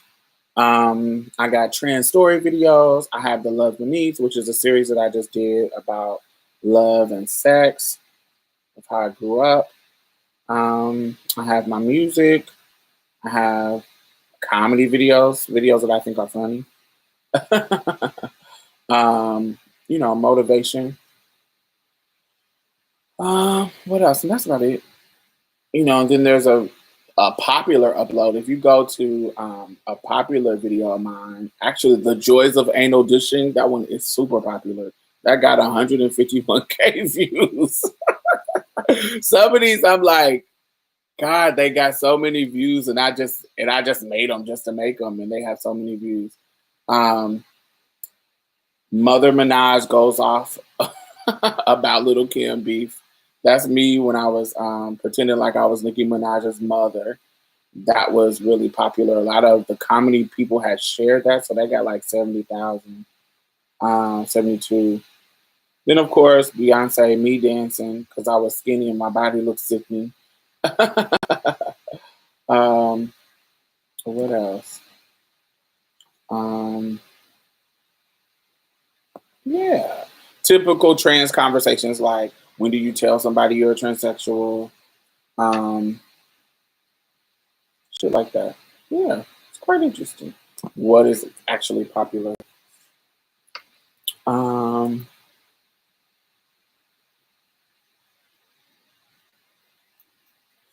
I always get one with you dancing all the time. Yes, your body is still sticking. I like my body. It's still cool. It's not where I wanted it to be though. Where I want it to be though. But I like it. I don't want you to think that I don't like my body. I do. Not that. But when you get older, you have a place that you visualize where your body was that you was like, oh, I love that body. And about 2012 was for me my perfect weight. I wasn't skinny, but I wasn't where I am now. New to the channel, Maddie brought me here. I'll be checking out your podcast. I'm addicted. Oh, thank you, Barks. Thank you, thank you, thank you. If you're new here, you need to take the time to get into Love Beneath series and get your life. You'll thank me later. Okay, that is my favorite series. Do you think things will improve for LGBT under the Biden administration? I don't know about improve. I feel like he's going to be too busy trying to roll back what Trump rolled back. So it's like we took 2 steps back and we got to get forward. To improve, we got to get ahead. So I don't know if most of his time is going to be spent getting us back to where we were. Not that that was even good. So I don't really know. But it's going to be better than Trump. So that's what we're going to be fighting. We're going to be fighting to push them further left. I am. I don't know who we are, but I am. I randomly found your live stream and hopped in. You are awesome. I'll check it out soon. Thank you, Red Laser. I know it was just making a personal observation out loud. Oh, thank you, thank you. I keep wanting to say funky bitch, but that says funky bunch. I pray we win the Senate and that'll tell the real story of how things go. Boop, boop. That's what it is. It seems like it will be better. Yeah, it always. Yeah. I hope so. I'm just excited that we won the election and they are trying to do whatever they can to undo it, trying to do a coup, baby, trying to undo the tea. Just go sit down. Give it up, Trump. Give it up. Oh, I don't know. Me and my brother talked about. I don't know if I want to tell this. I'll tell this. Not now. I'll tell it later. I was thinking about the Love Beneath thing too. We'll talk about that later.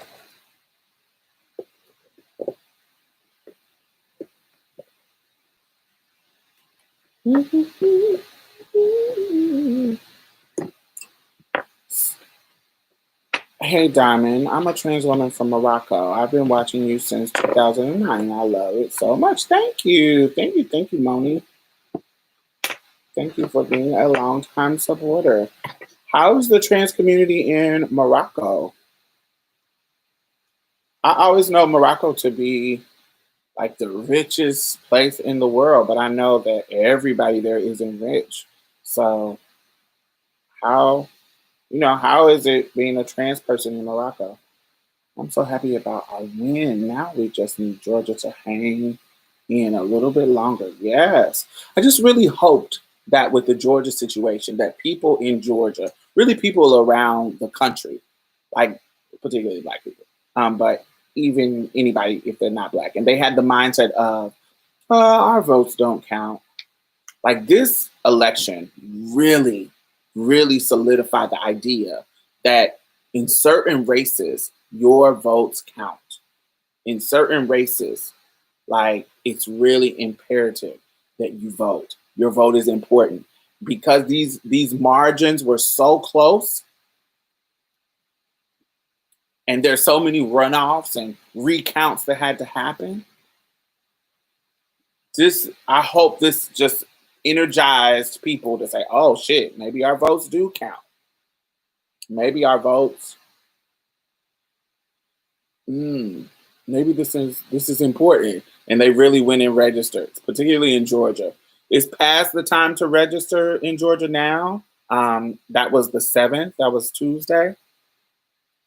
But if I hope it just rallied them to really go vote and register, and then people who had just hit 18, like make sure they go register to vote too. Because if you hit 18 at a certain like past November, whenever we were supposed to vote, then you still can vote in December, in January the 5th. And so getting those young people, because the younger usually lean towards Democrat. So I really want to make sure people are rallying the young people and getting the early vote out the way. That starts December the 14th. Do you have intersex friends? So deal, I do have intersex friends, but I'm also a person who believes that all trans people are intersex. So, but I do have the traditional definition of intersex. I do have intersex friends. Initial, Initially, Trump was telling Georgia Republicans not to vote. Yeah, so they asked not to do mail-in ballots too, and that's why there were so many ballots for Biden during the mail-in. Now he's insisting that they do. Because he thought that his stupid strategy, was going to win. So yes. I know this is off topic, but do you still plan on doing the video about your experience with police violating you? Which incident? Because I've been in a lot of incidents with police. Which one? I don't know which one. I've been in many situations with police. Why do you believe all trans folks are intersex? Why do I believe that? I believe that there are some people's how they're intersex because their brain went to one sex and their body went to another. That's intersex to me.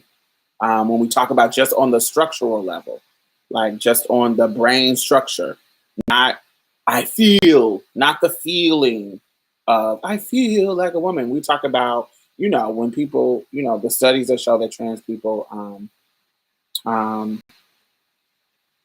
the structure of a transgender brain, even prior to hormones, their brain went the direction, their corpus callosum is flipped in the same way of the gender that they feel that they are. There's different nucleuses. There is, if you go to any one of our, um, if you go to any one of our Marsha's Play podcast episodes. Within the show notes, there is a video that I link every single episode that of a Harvard professor just explaining explaining the psychological nature of transgenderism. And so he goes in all this in detail in all the studies, and he's a Harvard professor. And if you go to our show notes, there's a link there.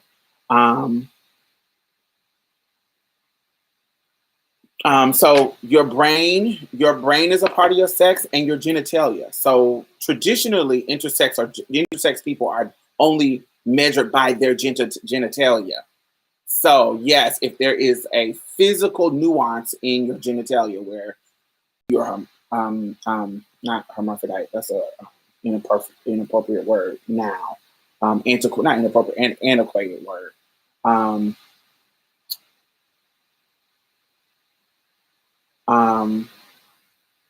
So intersex people are born with genital differences, right? That's a physical intersex. That's intersex that is rooted in the physicality of your being. There is a physicality of your brain. So to me, we all have that intersection where our bodies went one way and our brain went another. So to me, that's what I'm saying, my personal opinion. That's why I made it clear earlier.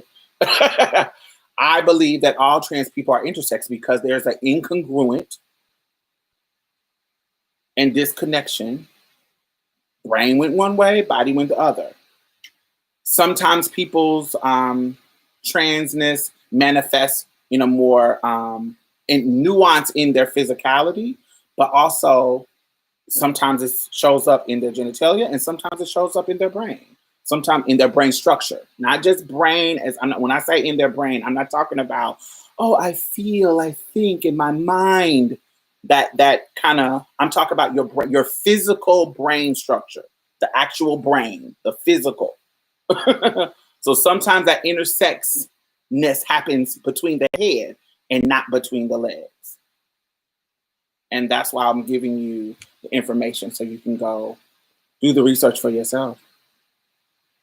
So yes, I believe all trans people are intersex. Now, if you're asking me about the people whose intersex manifest in their genitalia, yes, that's a separate type of person. Absolutely. Definitely. So I don't believe that trans people don't show up in other ways that are outside of their intersexness doesn't show up outside of their genitalia. I think that sometimes it does. Because just like your penis and vagina is a physical structure of your body, your brain is a physical structure of your body. And so that is actually sexed. Just like the genitalia is sexed. Your brain is too. And so if your brain goes one way and your body goes another, that's intersex to me.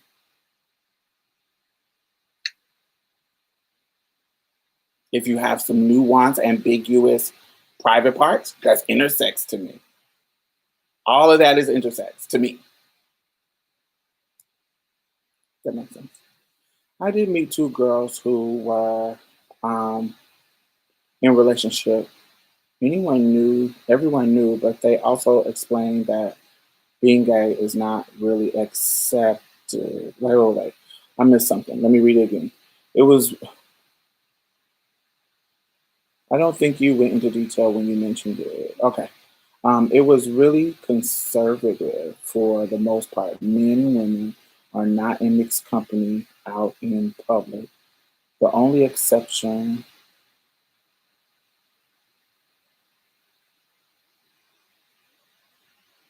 intersex people are born with genital differences, trans people don't. Most intersex people are physically more passable than trans people. Yeah, I don't have that experience.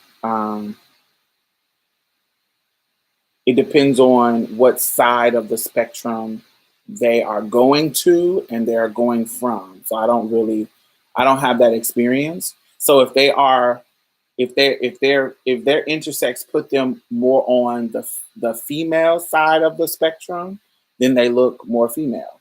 If their intersexness put them physically on the male side of the spectrum, then they look physically more male. So if it just depends on what side of the spectrum and where they go into if you're talking about passability, because passability is based on where you're going to.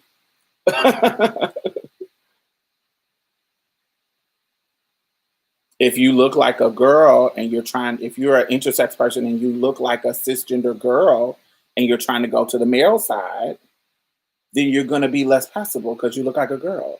But if you're an intersex person that's more on the male side and you were raised as a girl and they thought it was something weird and different, but you're more on the male side and you started like during puberty, start having male attributes, and that's how you found out that you was intersex in the first place, and you wanted to go, you was raised as a girl, but your body is more on the male side, but you were raised as a girl. When you try to go to being a boy, you're going to look more like a boy because you was on the boy side anyway. So it really just depends on where you fall on the spectrum of what you look like. So, in my intersex friends, I have about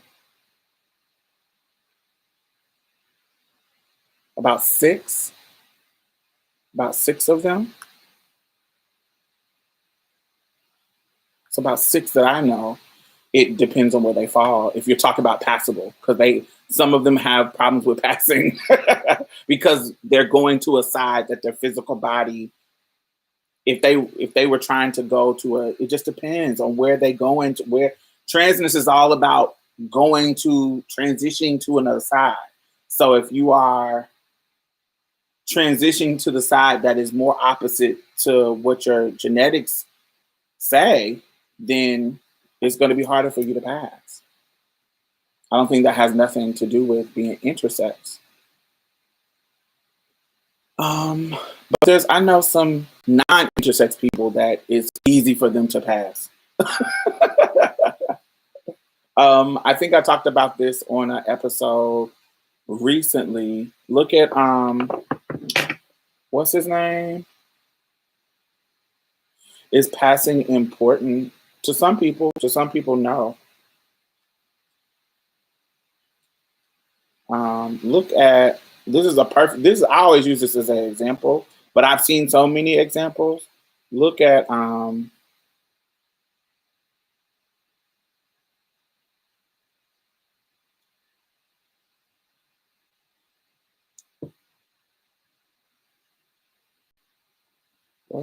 what's his name?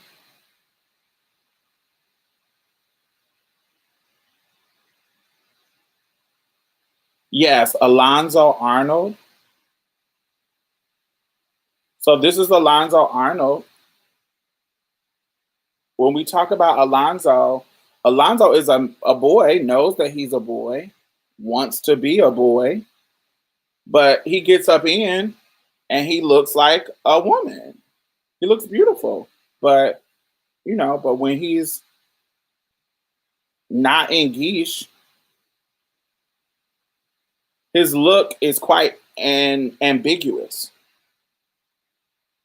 His look is quite ambiguous. Like he has a very ambiguous looking face as a boy. But when he gets up in, he got his hair done and makeup, you know.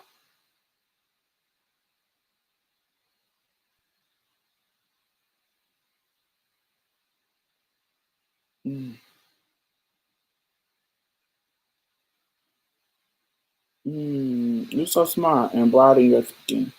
Yes, I think I know that I'm trying to get to a point where there are, I think categories and boxes are important at some point um, for certain reasons, but I think the more expansive we think about gender and sexuality and sex as in the act of sex and sex as in chromosomes and all that kind of stuff, that biological sex. I think the more expansive we think about those things and the more broader we think, the more accepted people are going to be wherever they fall in um, in those categories. Like if think about it, think about if most motherfuckers on a regular basis have a fucking 6th to 8th grade education on biology. You get only X from your mama, or X or a Y from your daddy. If you get an X, you're a girl. If you get a Y, you're a boy. That is such the basic level of biology. Like, I mean, like 6th grade, 8th grade, if that. That's such a basic level of biology. But most people don't get past that. Like, most people, once they hear that, that's just a simplified way that people can understand where babies come from, how sex works, how chromosomes work. A very, very simplified way. And people stick to that mentality as they get older, and it gives them almost biological ammunition based on their ignorance to be able to attack trans people. Okay? But when we get deeper, when we go to a college level and a master's level of chemistry and biology, you learn that it's a little bit more complicated than X, Y, Z. Do you get what I'm saying? Not X, Y, Z. Of X, Y. There are XX males and XY females and people with XXY and how that X manifests. And then there's certain levels of the biology that we haven't even begun to study, where doctors are like, we don't really know yet. There are diseases that we don't even know about. Look at Bell's palsy. There are certain things that are like, we have some ideas of what it's from, but we don't know what it is. There's certain things about chromosomes that we don't even know yet. Like, there's just certain things. There's a podcast that I recently started listening to called let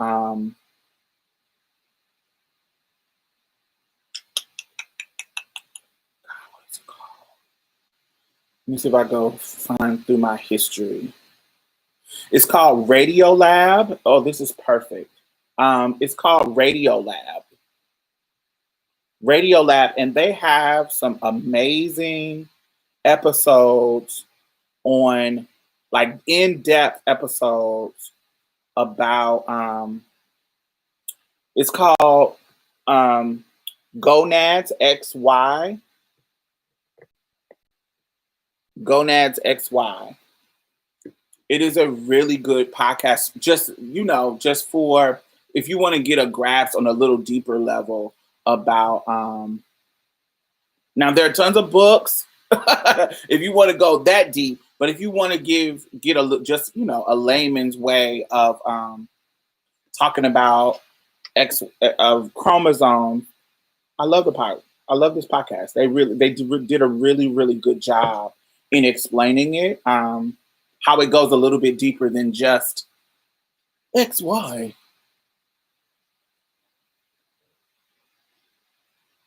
And how there's just like there's a spectrum of sexuality, there's a spectrum of physical sex and a spectrum of chemical sex, how chemicals manifest in your body, the chemicals that when we talk about complete androgen insensitivity, CAIS, that is a syndrome. There's a complete androgen insensitivity syndrome.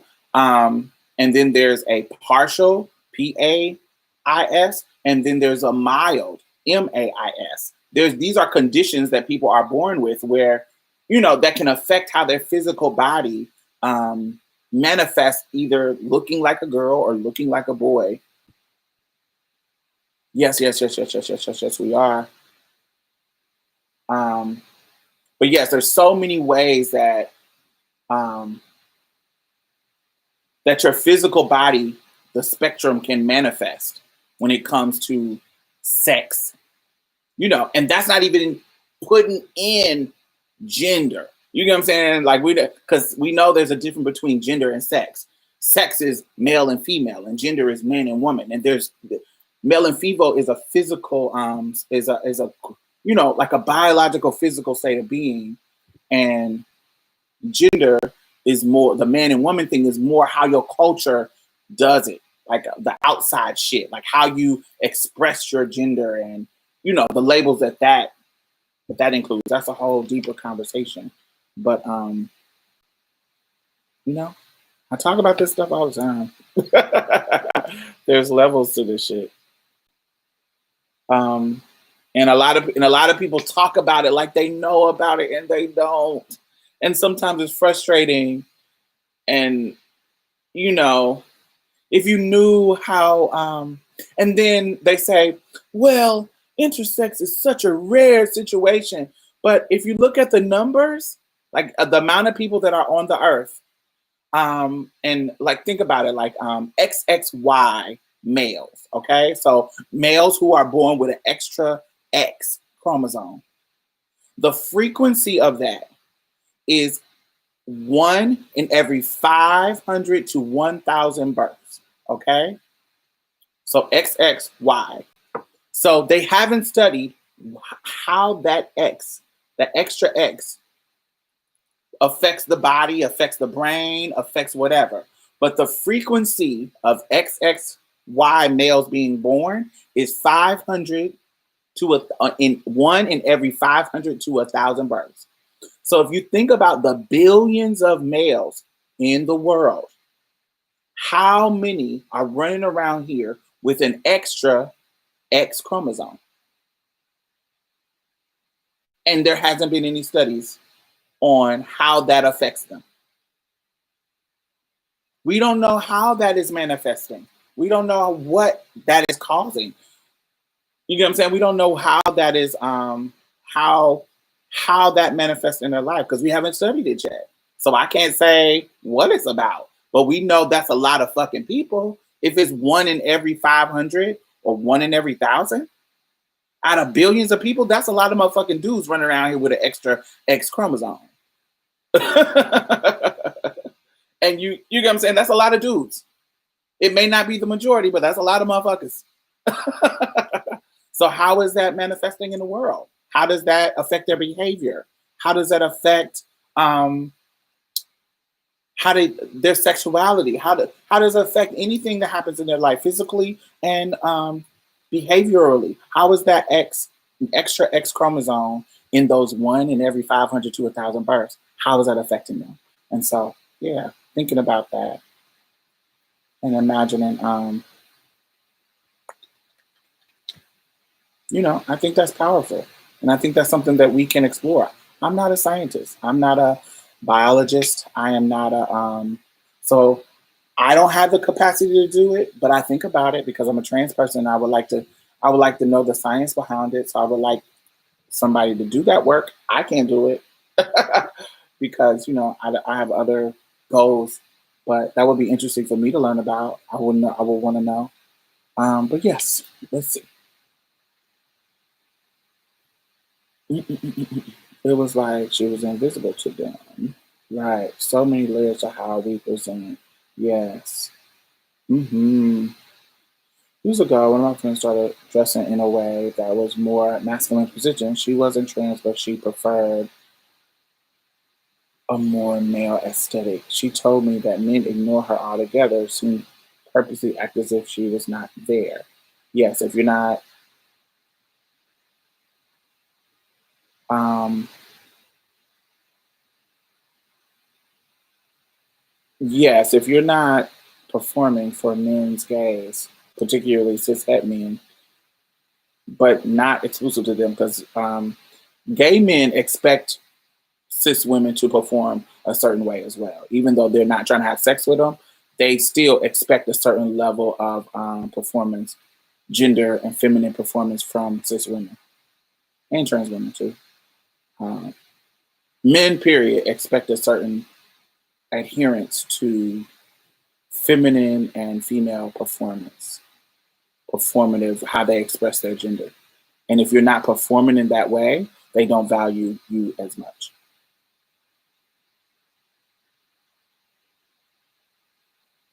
But feminists, white and black, or in all feminists, have been talking about that for years. There's tons of books on that.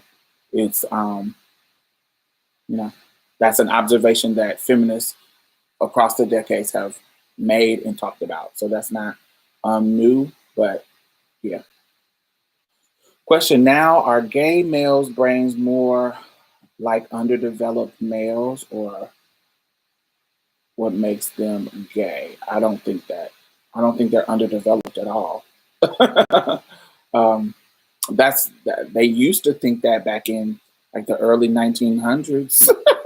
That's a very antiquated question.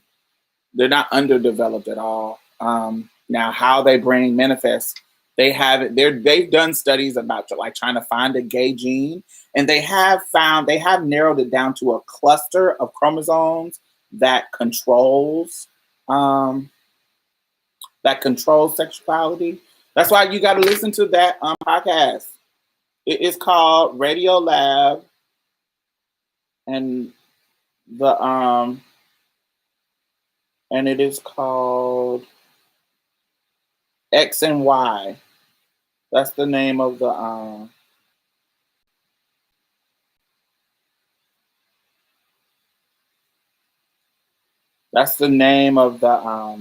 episode, X and Y.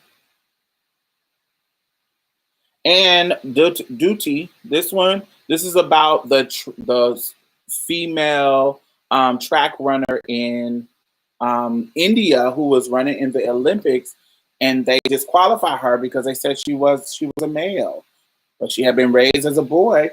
But because of her physical intersexness that she wasn't aware of, she got disqualified and said that she wasn't a girl. So yeah, they talk about that. So go check that out. It's called Radio Lab, and the episodes is Duty, Gonads Duty, Dutee, and then Gonads YNX. That's the name of that episode.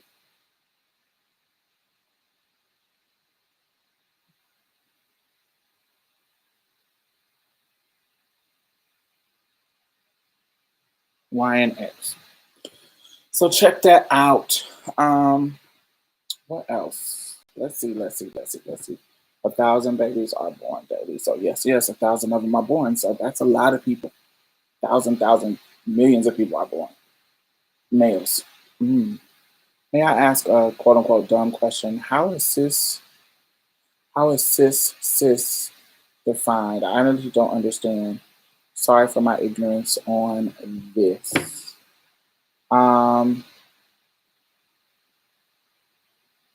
Y'all asking 101 questions. I don't think any questions are dumb, but it's very stuff that I've covered. If you go to my page, my page, there is a particular episode like there all the way at the top. It's called "Let's Talk About Cisgender," and right at the beginning of my page, like when you go to it, it's right there, and I kind of explain the etymology and the history of cisgender, so you can understand cis SIS is different from CIS. And I go into depth on that video, so you can check that out. It's really simple. It's not very long. It's just to give you some history about the word cisgender, so you can kind of understand it. Do you think SRS is necessary since they are only getting 5 inches of depth? I did do a video about Caster Semenya. They're trying to make her have a surgery or get on hormones before she can continue competing. Yes, it's 2 people that's going through that. Duty, Dutee, in India, and Caster Semenya.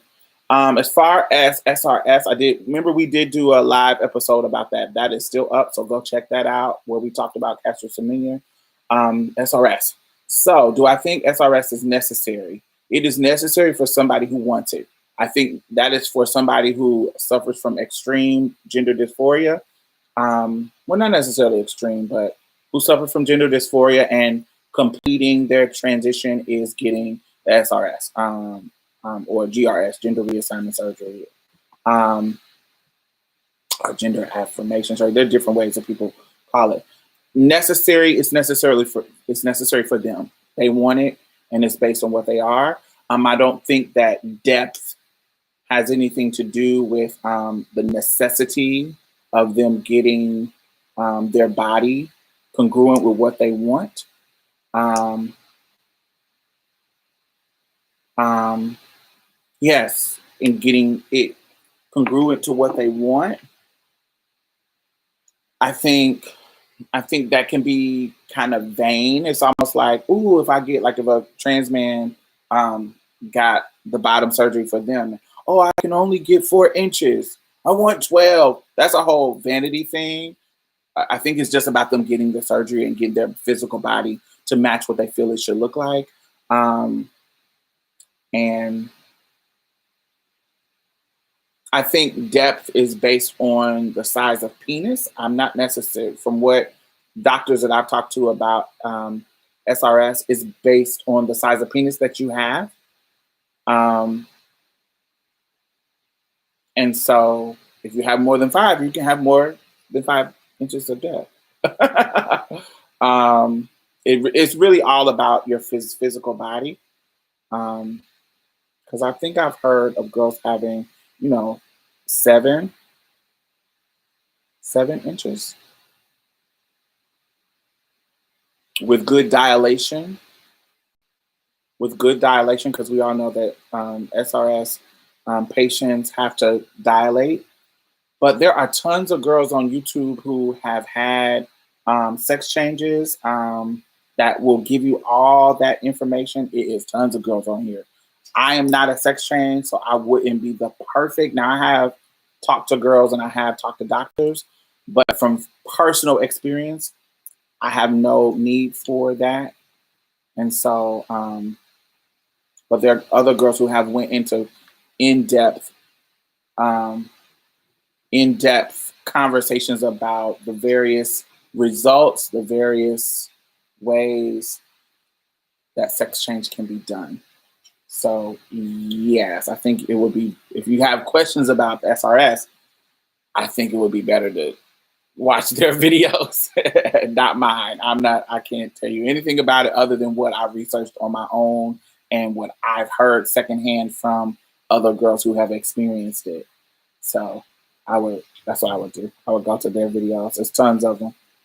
Um, oh, Cassandra, thank you for listening. Um, what else? There are also several ways to get, yes. All right, we're coming up on 212 on my end. So y'all know I don't like videos past 2 hours. So we're going to cut this short. I will see y'all Friday. We will be doing Turning Up for the Winter Gala. Make sure y'all, it's free. There's no reason why y'all shouldn't be coming in. We're going to have celebrity performances.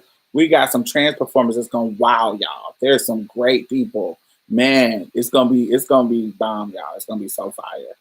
So make sure y'all check it out. What else? And that's about it. Make sure y'all listening to March's Plate tomorrow. We're gonna have Mariah Moore and Aria Saeed. And Mia and Z will be back next week. So they will be back. I don't know what they're going to be talking about because they kind of bring subjects on their own. So they will be back next week to chat with us.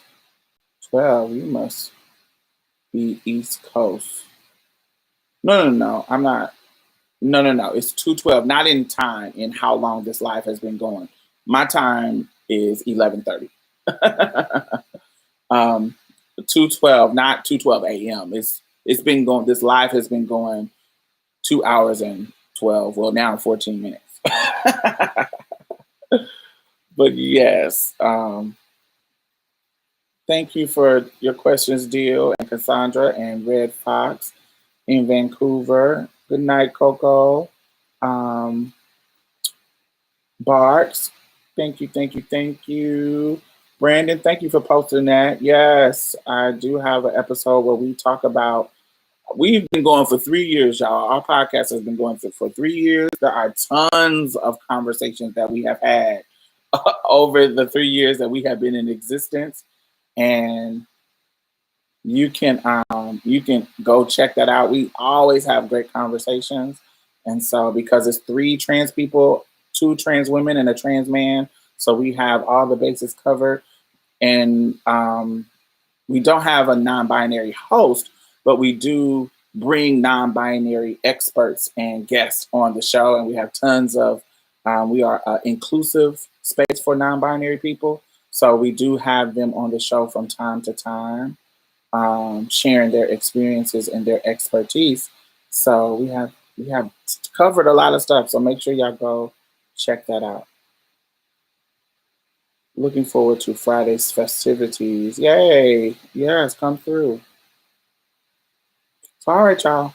I will talk to y'all next week. Be good.